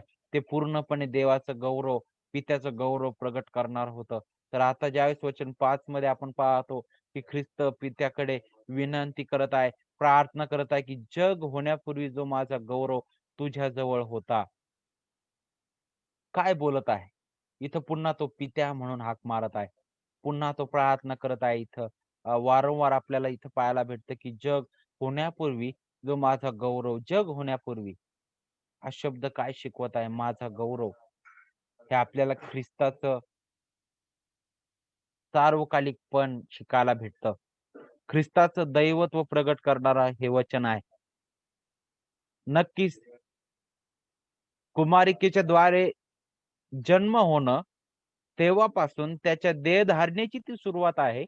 परंतु देव म्हणून ख्रिस्त सार्वकालिक होता आणि तो आहे. इब्री लोकास पत्र शिकवतो की प्रभू येशू ख्रिस्त हा काल, आज आणि युगानुयुग सारखा देव आहे. तो कधी न बदलणारा प्रभू आहे. आणि बघा इथं ज्यावेळेस तो म्हणतो की जो गौरव, जो माझा गौरव तुझ्या जवळ होता, तर इथं काय सांगितलेलं आहे की आपल्याला याबद्दल शिकायचं आहे तर आपल्याला स्तोत्र संहितेमध्ये जाणं गरजेचं आहे. ज्या ठिकाणी स्तोत्रकर्ता म्हणतो की त्या ठिकाणी आपल्याला पाहायला भेटतं की तू त्याला मानवतो काय की तू त्याची आठवण ठेवावी. तू त्याला देवदूतांपेक्षा किंचित काल असे कमी केलेला आहे. तर ख्रिस्ताच्या देहधारणेबद्दल तिथं आपल्याला विचार करण्यात येतो आणि ख्रिस्ताच्या देहधारणेमध्ये त्याने त्याचं जे स्वर्गीयपण आहे, त्याचं स्वर्गातील जे त्याचं जे जी स्थिती आहे, ती त्याने काय केलं?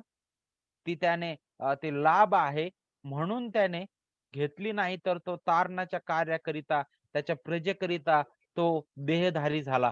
ज्याबद्दल फिलिप्पिकरास पत्र 2 अध्याय वचन 5 पासून अगदी स्पष्ट होत आहे.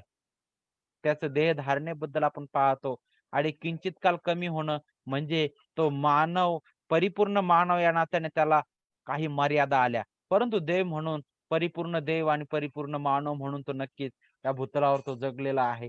आणि इथे ज्यावेळेस म्हटलेलं आहे की जो माझा गौरव तुझ्याजवळ होता, त्यांची महान अतूट सहभागिता त्याबद्दल मार्गदर्शन करणारा हा शब्द आहे. आणि नक्कीच ख्रिस्ताच्या पुनरुत्थानानंतर तो 40 दिवसानंतर पुन्हा त्या महान गौरवी सहभागितेमध्ये जाणार होता. आणि जणू काय पुन्हा तो काय म्हणत आहे, त्याच्या योग्य तुझ्याजवळ होता त्याच्या योग्य तू आपणाजवळ माझं गौरव कर. तर नक्कीच हे दोन्ही जे गौरव हा जो शब्द आहे, तो एकतर ख्रिस्ताचं गौरव प्रगट करणारा आहे आणि आपण आणखी पाहतो की पुढे तो एक महान मध्यस्थ या नात्याने आपल्याला पाहायला भेटते की ते गौरव प्रकाशित होत आहे. त्याचे गौरव पित्यासोबत सार्वकालिकतेमध्ये होते. त्यांची महान आतुर सहभागिता आपण त्याच्याबद्दल शिकतो. देवाने सर्व निर्माण केले जे त्याचे गौरव प्रगट करणारा आहे, त्याचे महान पण प्रगट करणारा आहे. तर शेवटी आपण पाहतो की ख्रिस्ताने मुक्तीचं कार्य केलं. ते यासाठी नाही की त्याला गौरवाची गरज होती, तर आपल्याला हे पाहायला भेटतं की तो अगोदरपासून गौरवी आहे. तो महान तारणारा झाला तेव्हाच तो गौरवी झाला किंवा त्याला तेव्हाच गौरव मिळेल असा त्याचा अर्थ होत नाही. तर हे वचन अगदी स्पष्ट करतं की तो अगोदरपासून गौरवीत आहे. त्याने हे कार्य केलं जरी नसतं तरी तो गौरवीत होता. त्रैकत्व ते एकमेकांमध्ये गौरवी आहे. हे महान आहे. ख्रिस्त गौरवी आहे. तो महान आहे. तो अतिउच्च देव आहे. त्याबद्दल वचन 5 स्पष्ट करतं. तर हे वचन 1 ते 5 जे आहेत विशेष करून आपल्याला फार स्पष्ट रीतीने ख्रिस्ताच्या महायाजकीय प्रार्थनेचे गौरव प्रगट करत आहेत.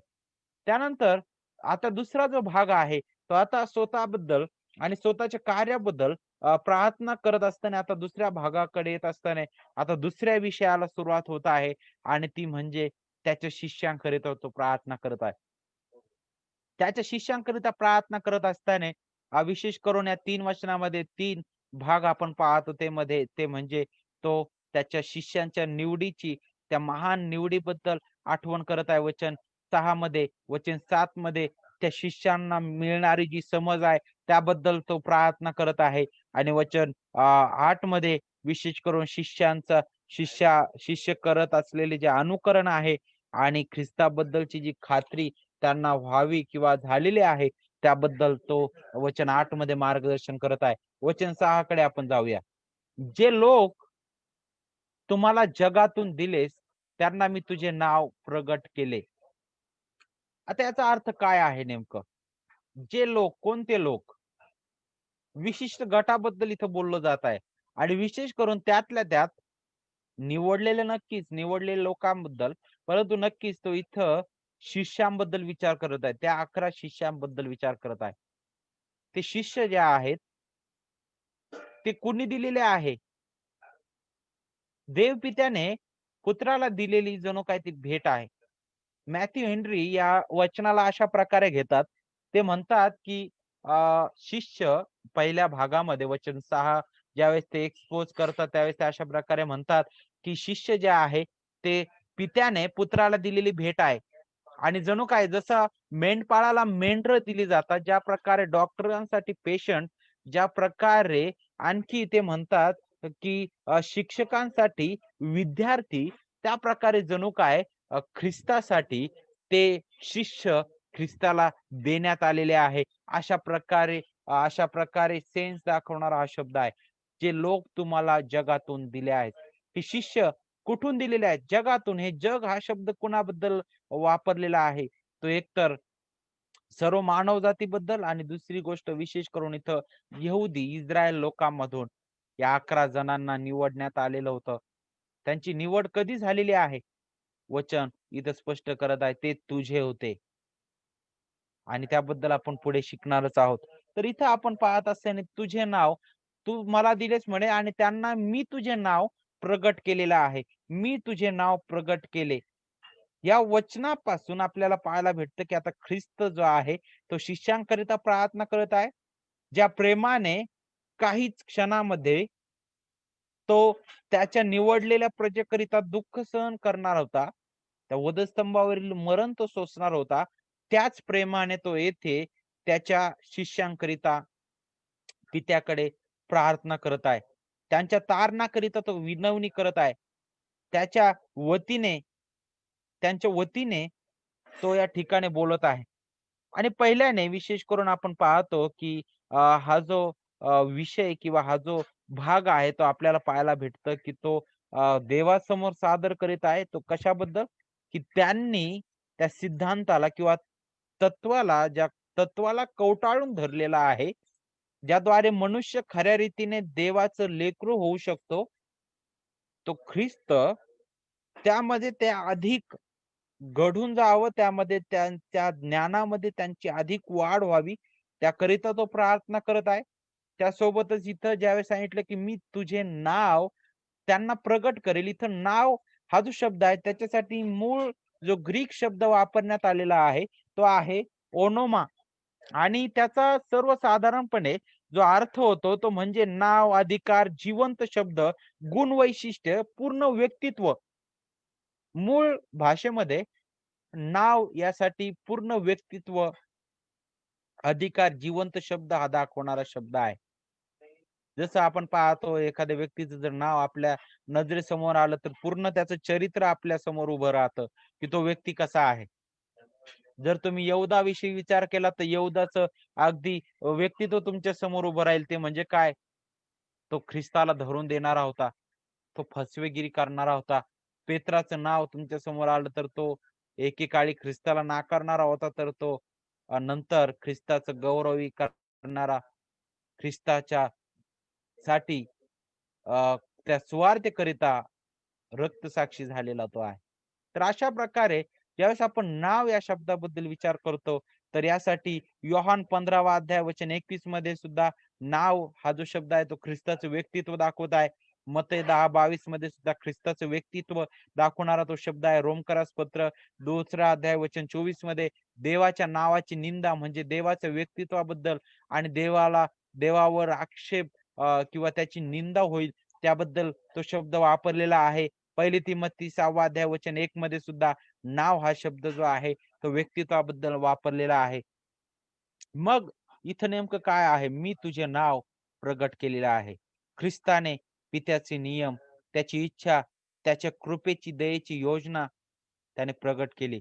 आणि दुसऱ्या शब्दात सरळ सरळ एका शब्दात जर आपण याचा विचार केला तर ख्रिस्ताने देवाला पूर्णपणे प्रगट केलेला आहे. आणि पुढं काय सांगितलं? ते तुझे होते, ते तुझे होते आणि तू ते मला दिलेस. हे वचन आपल्याला ते तुझे होते आणि तू ते मला दिलेस हे वचन त्या सार्वकालिक निवडीबद्दल मार्गदर्शन करणारा आहे. ही निवड बिनशर्त आहे. ती निवड सार्वकालिक आहे. ती निवड अशी नाही बरं का, की आता समोर संदेश मंडळी चांगलं होणार होता. तो चांगला वचन तो चांगला जगणार होता किंवा तो मोठा झाला आणि तो चांगला वचन वाचेल, चांगला दिसत आहे, तो चांगला मग पिता म्हणतो, की नाही आता याला मी निवडतो, त्याच्या भविष्याकडे मी पाहतो आणि मग निवडतो. नाही, ती निवड आपल्या चांगुलपणावर, आपल्या कोणत्या कृत्यावर किंवा आपल्या दिसण्याद्वारे, आपल्या ज्ञानाद्वारे नाही. ही पूर्णपणे देवाची स्वइच्छेचं कार्य आहे. त्याच्या स्वइच्छेने, त्याच्या त्याच्या पूर्व ज्ञानाने ख्रिस्ताच्या ठायी त्याने ती निवडलेली आहे. ती निवड सार्वकालिक आहे. ती बिनशर्त आहे. ती निवड आपल्या चांगुलपणावर किंवा आपल्या कोणत्याच कृत्यावर अवलंबून नाही. ती पूर्णपणे देवापासून आहे. देवाच्या गौरवासाठी आहे. त्या निवडीबद्दल आपण इथं शिकतो. आणि आपल्याला पुढे पाहतो की ख्रिस्त हे घोषित करत आहे की निवडलेले जे आहेत ते सर्वदा देवाशी निगडित आहेत. ते देवाशी संयुक्त आहेत. ते देवाचे आहेत. त्याबद्दल जणू काय ख्रिस्त जो आहे तो या वचनातून घोषित करत आहे. पित्याकडे ज्यावेळेस तो प्रार्थना करत आहे तर हेच तो बोलत आहे की हे तुझे आहेत. नक्कीच सर्व निर्मिती त्याचीच आहे. तो निर्माणकर्ता या नात्याने, परंतु विशेष करून तो महान तारणारा आणि त्या तारण्याची योजना करणारा आणि तारणाचं कार्य सिद्धीस नेणारा पिता, तो योजना करणारा ख्रिस्त, जो ते तारणाचं कार्य सिद्धीस नेणारा पवित्र आत्मा, त्या तारणाचं लागूकरण करणारा, त्या नात्याने नक्कीच आपल्याला हे पाहायला भेटतं की ही लोक निवडलेली प्रजा पूर्णपणे त्या देवाशी निगडित आहे. आपलं डायरेक्ट आपण त्याच्याशी संयुक्त आहोत. त्याबद्दल हे वचन मार्गदर्शन करत आहे. देवाने त्यांना निवडलेलं आहे. हे त्यांच्या विश्वासाने किंवा स्वकार्याने नाही, तर केवळ त्याच्या कृपेनेच आहे. ती कृपा अनिवार्य आहे. ती कृपा त्याच्या स्वइच्छेचं कार्य आहे. त्याच्या पूर्व ज्ञानाने हे झालेलं आहे. आणि पुढे काय सांगितलं? त्यांनी तुझे वचन पाळले आहे. आता त्यांनी तुझे वचन पाळले आहे यामध्ये आपल्याला ही तिसरी स्टेप पाहायला भेटते या वचनामध्ये. मग पहिली स्टेप काय आहे? तारणाची तिसरी पायरी आपण या वचनामध्ये शिकतो की त्यांनी तुझे वचन पाळलेलं आहे. तर मग पहिल्या 2 पायऱ्या काय आहेत त्याबद्दल आपण वरचे काही वचन जे आता वाचले आहेत ते आपल्याला सांगतात. वचन 6 मध्येच विशेष करून पहिली पायरी काय आहे तारणामधील, ती म्हणजे विनामूल्य देवाच्या कृपेने होणारी निवड. दुसरी पायरी काय आहे ती म्हणजे ज्याद्वारे ख्रिस्ताच्या कळपामध्ये आपला प्रवेश होतो. आणि मग तिसरी पायरी काय आहे? ख्रिस्ताद्वारे स्वीकारले जाऊन आपण त्या कळपात विश्वासाद्वारे एकत्रित येतो आणि देवाच्या वचनाचा प्रसार सगळीकडे होतो. पण निवडलेल्या लोकांमध्ये ते मुळावलेले जाते. तर इथं ज्यावेळेस म्हटलेलं आहे की तुझे वचन त्यांनी पाळले आहे, तर इथं तिसरी पायरी म्हणजे जे कार्य त्यांच्या अंतःकरणामध्ये होतं ते कार्य त्यांच्या जीवनातून सुद्धा प्रकाशित होतं. आणि शिष्यांनी ते केलं. हे पूर्णपणे देवाच्या हाताचं कार्य आहे. आणि त्यांनी वचन पाळलं. हे वचन आज्ञा पालनाविषयी त्या कार्याबद्दल मार्गदर्शन करणारा आहे. वचन हा जो शब्द इथे वापरलेला आहे खास करून तो आपण पुढे शिकणार आहोत ते कशाबद्दल आहे. परंतु इथं आपण पाहतो की त्यांनी ते वचन पाळण्याकरिता आपल्याला पाहायला भेटतं की जणू काय त्यांना सांगण्यात आलेलं आहे. वचन 7 मध्ये येत असताना आता त्यांना समजले आहे की जे काही तू मला दिले आहेस ते सर्व तुझ्यापासून आहे. त्यांना समजलेलं आहे. या वचनामध्ये प्रभू स्पष्ट करत आहे की विश्वासाचा मुख्य भाग काय आहे. सर्व गोष्टी त्यांना समजल्या आहेत. ते जे तू मला दिले ते सर्व तुझ्यापासून आहे. याचा अर्थ जे काही ते प्राप्त करतात ते ख्रिस्तामध्ये आहे. जे काही ख्रिस्तामध्ये ते प्राप्त करतात ते अशा प्रकारे विचार करतात की ते सर्व दैवी आणि स्वर्गीय आहे. जर आपण देवाला ख्रिस्तामध्ये ओळखत नाही तर आपण नित्य द्विधा मनस्थितीमध्ये राहू. परंतु इथं आपण अगदी स्पष्ट रीतीने पाहत आहोत वचन 7 मध्ये की त्यांना समजलं आहे. आणि काय समजलं आहे की तू ते मला दिलेलं आहे.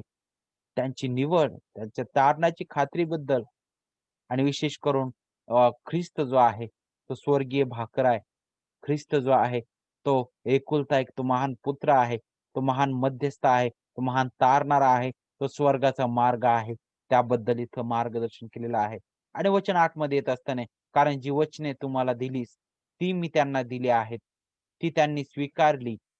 मी तुझ्यापासून आलो हे त्यांनी खरोखर ओळखले आणि तुम्हाला पाठवलेस असं त्यांनी विश्वास ठेवला. आता इथं 3 शब्द पाहायला भेटतील. स्वीकारली, खरोखर ओळखले आणि विश्वास ठेवला. या वचनामध्ये ख्रिस्त ज्याबद्दल मार्गदर्शन करत आहे विशेष करून जी वचने हा जो शब्द आहे त्याच्यासाठी ग्रीक शब्द रेमा हा वापरण्यात आलेला आहे. आणि मूळ भाषेमध्ये इथं सिद्धांत किंवा तत्वाकरिता हा शब्द वापरलेला आहे. वचने, जी तत्व, जी वचन तुम्हाला दिलेली आहे म्हणे ती मी त्यांना दिलेली आहेत. मग इथं नक्कीच ज्ञान, तत्व किंवा सिद्धांताबद्दल मार्गदर्शन केलेलं आहे. आणि ख्रिस्ताने त्यांना ती शिकवलेलं आहे. त्याच्या जीवनाद्वारे, त्याच्या कार्याद्वारे, त्याच्या कृत्यांद्वारे त्याने त्यांना ती सर्व शिकवलेली आहे आणि त्यांनी ते स्वीकारलेले आहे. परंतु त्यांनी स्वीकारलेले आहे, त्यांनी विश्वास ठेवलेला आहे, त्यांनी ओळखला आहे. याचा आपण सहजासहजी अशा प्रकारे विचार करू नये की हे मानवी जगिक तत्व आहे. अशा प्रकारे याचा अर्थ होत नाही. तर तो हे घोषित करत आहे की देव तत्वांचा अधिकारी आहे. देव जो आहे हे तत्व, ही वचन जी आहे ही पूर्णपणे देवापासून आहे. आणि ज्यावेळेस आपण वचनाबद्दल विचार करतो तर योहान जो आहे तो अगदी वचनानेच सुरुवात करत आहे. त्या वचनाला तो शब्द म्हणून प्रकट करत आहे. वचन 1 आपल्याला त्या योहानाच्या त्या शिष्याचं जे विधान आहे या पुस्तकाच्या सुरुवातीलाच त्याने काढलेलं ते विधान कधीच विसरून चालणार नाही. ते विधान हेच की ख्रिस्त हा देवाचा सार्वकालिक शब्द आहे. आणि त्या दृष्टीने ज्यावेळेस आपण इथं वचनाकडे आपण पाहतो तर ख्रिस्ताला अधिक जवळीकतेने त्यांनी जाणलेलं आहे, त्यांनी ओळखलेलं आहे. जी वचने तुम्हाला दिलीस मी ती त्यांना दिलेली आहे. तर मग ख्रिस्त मध्यस्थ आणि देवाचा सेवक ह्या नात्याने इथं बोलत आहे की जे मला तुझ्यापासून मिळालेलं आहे तेच मी त्यांना दिलेलं आहे. प्रेषित योहानाने आताच मी तुम्हाला सांगितलेलं आहे की त्याच्या शुभवर्तमानामध्ये सुरुवातीला जे विधान केलेलं आहे ते नेहमी लक्षात ठेवलं पाहिजे. आणि ते म्हणजे ख्रिस्त हा देवाचा सार्वकालिक शब्द आहे. तो सर्वदा पित्यासोबत एक होता. आणि म्हणून याचा अर्थ शिष्यांकरिता येशू ख्रिस्त हा देवाचा विश्वसनीय साक्षी होता. तो साक्ष होता जेणेकरून त्या शिष्यांचा विश्वास ख्रिस्तामध्ये देवाच्या सत्यामध्ये रचला जाईल, जे की पित्या स्वतः पुत्राद्वारे बोललेला आहे. याबद्दल इब्री लोकासपत्र 1 अध्याय वचन 3 सांगतं. आणि विशेष रीतीने देवाचं नाव ज्यांना प्रगट झालेलं आहे त्यांनी ते पवित्र आत्म्याद्वारे ग्रहण केलेलं आहे. हे पूर्णपणे पवित्र आत्म्याचं कार्य आपल्याला इथं शिकायला भेटतं. त्यानंतर मी त्यांना दिलेलं आहे म्हणे आणि ती त्यांनी स्वीकारलेली आहेत. हे स्वीकारणं कधीच होऊ शकतं? हे पूर्णपणे देवाचं कार्य आहे. सुवार्तेचे पाचारण पवित्र आत्म्याच्या सामर्थ्याने. आणि मी तुझ्यापासून आलो हे त्यांनी खरोखर ओळखलेलं आहे. ख्रिस्ताची खरी ओळख कधी होऊ शकते? हे पूर्णपणे देवाच्या हातचं कार्य आहे. तारण पूर्णपणे देवापासून आहे. या वचनाचा दुसरा भाग काय सांगितलं? हे त्यांनी खरोखर ओळखले. जे त्याने अगोदर सांगितलेलं आहे वचन 8 त्याचे जे पहिले वचन आहेत त्याच तो पुन्हा इथं पुनरावृत्ती करत आहे. दुसऱ्या शब्दात तो इथं मांडत आहे की त्यांनी खरोखर ओळखले आहे. त्याच्या येण्याबद्दल इथं बोललं जात आहे. आणि विशेष करून इथं काय सांगितलेलं आहे की तू मला पाठवलेस असा त्यांनी विश्वास ठेवला. तू मला पाठवलेस असा त्यांनी विश्वास ठेवला. काय विश्वास ठेवला? तू मला पाठवलेस. कुणी? पित्याने. का बरं पाठवलेस? त्याचा येण्याचा उद्देश काय होता? काय त्यांनी विश्वास ठेवलेला आहे? तो हाच की ख्रिस्त हा महान तारणारा आहे. तो या जगात हरवलेल्या त्याच्या मेंढरांकरिता, त्यांना तारण्याकरिता, त्या हरवलेल्या पाप्यांना शोधण्याकरिता आणि तारण्याकरिता भूतलावर आलेला आहे. तो त्या निवडलेल्या त्या सर्वांकरिता ते मुक्तीचं कार्य पूर्ण करण्याकरिता, त्यांच्याकरिता त्या वधस्तंभावर बलिदान होऊन त्यांच्याकरिता ती महान किंमत मोजण्याकरिता भूतलावर आलेला आहे. त्यांनी आमच्याकरिता त्या वधस्तंभावर प्राण दिला. तो मृत्यू पावला, तिसऱ्या दिवशी पुनरुत्थित झाला आणि त्याचं पुनरुत्थान तो महान विजयी तारणारा आहे, हे प्रगट करणारा आहे. आणि हे सर्व काही त्यांनी ओळखलेला आहे. तू मला पाठवलेस असा त्यांनी विश्वास ठेवावा. हे कशा प्रकारे आहे? तर हे विश्वासाने आहे. आणि ख्रिस्ताने पूर्ण केलेलं ते कार्य जे आहे त्यावर त्यांनी विश्वास ठेवावा. विश्वास ठेवावा हा शब्द आपल्याला तारणाच्या त्या अद्भुत कार्याबद्दल मार्गदर्शन करणारा शब्द आहे. विश्वास ठेवावा हा विश्वास जो आहे तो देवापासून मिळणारा आहे. हा तारणदायी विश्वास आहे. इफिसकारास पत्र 2 अध्याय वचन 8-9 सांगतं की हा केवळ कृपेने आहे. हा विश्वास कोणावर आहे? केवळ ख्रिस्तावर आहे. हा विश्वास कशाबद्दल आहे? देवाचं गौरव प्रगट करणारा आहे आणि पूर्णपणे देवाचं कार्य आहे. म्हणून देवाचे प्रिय लेकरांनो, या संदर्भाच्या आणि आजच्या विषयाच्या शेवटी येत असताना मग आपल्या जीवनासाठी लागूकरण काय आहे? ख्रिस्त हा एकमेव महान याजक आहे. आपली दृष्टी नित्य त्या महान याजकाकडे लागू द्या. तुम्ही वचन वाचत असताना तुम्ही तुमच्या दैनंदिन जीवनामध्ये सर्व गोष्टीमध्ये त्या ख्रिस्ताकडे आपले नेत्र लावा.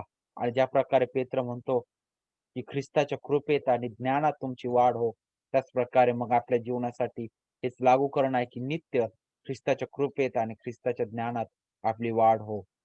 जर अजूनपर्यंत आपण ख्रिस्ताला स्वीकारलेलं नाही, जर अजूनपर्यंत जे ख्रिस्तापासून दुरावलेले आहेत अशांकरिता मग यातून काय लागू करणं आहे की तो एकमेव तारणारा आहे. त्याच्याशिवाय दुसरा मार्गच नाही. त्याला आपला तारणारा आणि प्रभू म्हणून स्वीकारा. आणि जे तारलेले आहेत त्यांच्याकरिता काय आहे? तो प्रभू आहे, त्याचं गांभीर्य नित्य ठेवा आणि नित्य त्याच्या वचनामध्ये नित्य त्याच्या ज्ञानात वाढण्याकरिता प्रभूकडे मागा. देवबाप तुम्हा सर्वांना या वचनाद्वारे आशीर्वादित करो. प्रभू तुम्हाला सहाय्य करो. आमेन. मी समोरील वेळाचे जे लीडर आहेत त्यांच्या हाती सुपूर्द करतो. Thank you so much.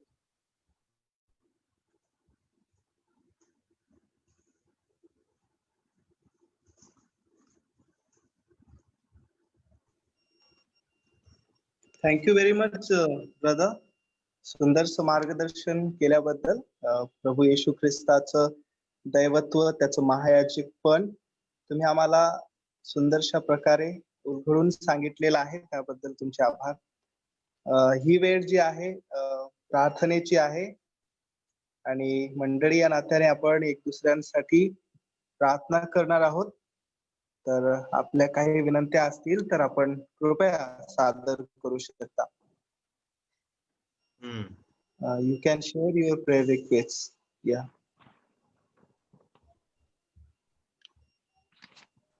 लिओची रिकव्हरी होण्यासाठी आपण प्रार्थना करूया ह्या वेळेस.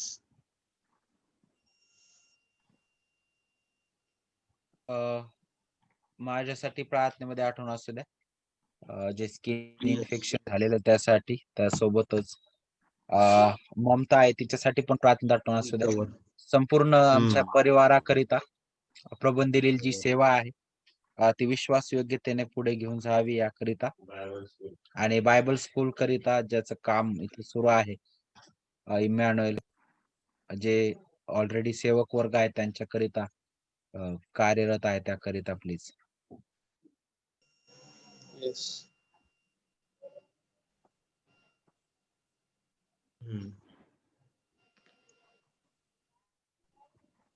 आणखी स्कूल ऑफ कोणा मिशन करिता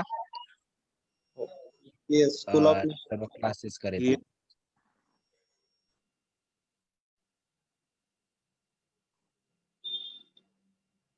ओके. प्रार्थना करू आपण.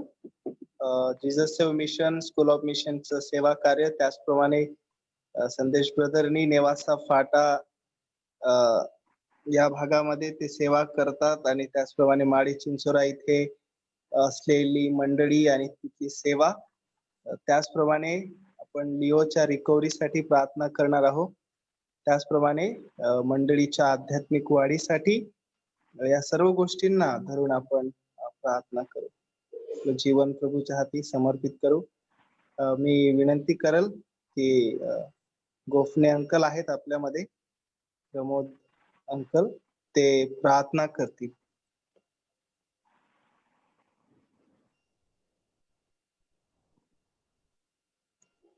Hello. Hello, yes. Can you hear me? या Hello. आइए हम प्रार्थना करें। परमेश्वर पिता, तेरा बहुत बहुत धन्यवाद हो आज के सामर्थ्य वचन के लिए।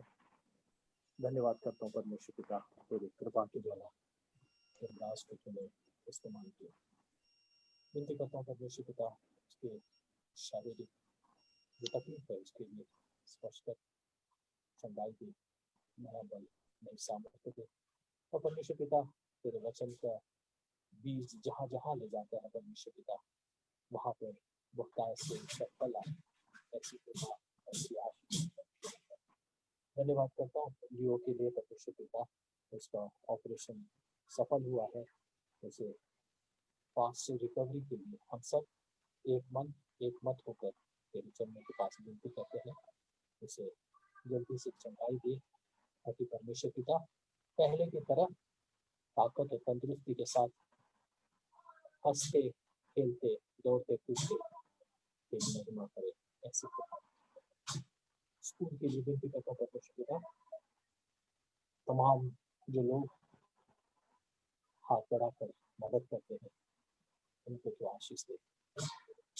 जो लोग हाथ उठाकर उसकी विनती करते हैं उस स्कूल के लिए उनको आशीष, चलाने वाले सभी अधिकारियों को आशीष दे, उनकी सेवकाई में आशीष दे, मदद करने वाले हर एक हाथ को तो आशीष दे, ताकि परमेश्वर पिता तेरी तो तेरी ही महिमा हो इस स्कूल और उसकी सेवकाई के द्वारा। तेरे दास उनके परिवार के लिए विशेष विनती करता हूँ, इस रिकवरी के पीरियड में परमेश्वर पिता उनको आनंद, खुशी और धीरज के साथ आगे बढ़ने के लिए परमेश्वर इस्तेमाल कलीसिया में और भी जो बीमार है परमेश्वर पिता उनके लिए भी विनती करता हूँ, उनको भी अपने कदमों में हाथ बढ़ा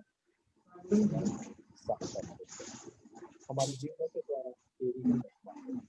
सब कुछ तेरे पवित्र हाथ में सौंपता है। तेरे बेटे प्रभु यीशु मसीह के नाम से मांगता हूँ, सुन और ग्रहण कर पिता, आमीन। Amen. Amen. Amen. Brother Milin can give the final benediction. Okay sir. आता आमच्या प्रभू येशू ख्रिस्ताची कृपा, स्वर्गीय पित्याचं प्रेम आणि पवित्र आत्मा याची सहभागिता आम्हा सर्वांबरोबर जगभरामधील प्रत्येक विश्वासणाऱ्यासोबत आपल्या प्रभू येशू ख्रिस्ताच्या दुसऱ्या आगमनापर्यंत नेहमी असो. आमेन. Amen. Amen. Amen. Yes. Thank you sir. Thank you brother Sandesh. Thank you so much. Thank you everyone. तर संदेश वचनाचा उलगडा केल्याबद्दल yes sir. Glory to God. Thank you so much Yes. या संधी करिता. तुम्हा सर्वांना जॉईन झाल्याबद्दल आणि विशेष करून लिओसाठी प्रेयर केल्याबद्दल, तुमच्या प्रार्थनेचा पाठबळ दिल्याबद्दल आम्ही सर्व कुटुंबीय तुमचे प्रभूमध्ये आभार मानतो. त्याच प्रकारे आपल्यामध्ये ब्रदर विजय साठे आहेत, त्यांच्या परिवाराद्वारे सुद्धा मला त्यांनी लव गिफ्ट जे आहे विशेष करून लिओच्या ट्रीटमेंटसाठी त्यांनी थोडीशी आर्थिक मदत केली होती. मी आणि माझं कुटुंब त्यांचे आभार मानतो त्यांच्या ह्या औदार्याबद्दल जे त्यांनी प्रभू येशू ख्रिस्तामध्ये आम्हास दाखविलेलं आहे. Sir thank you sir. Glory to lord sir. Yes. जो देवाने दिले. हाँ.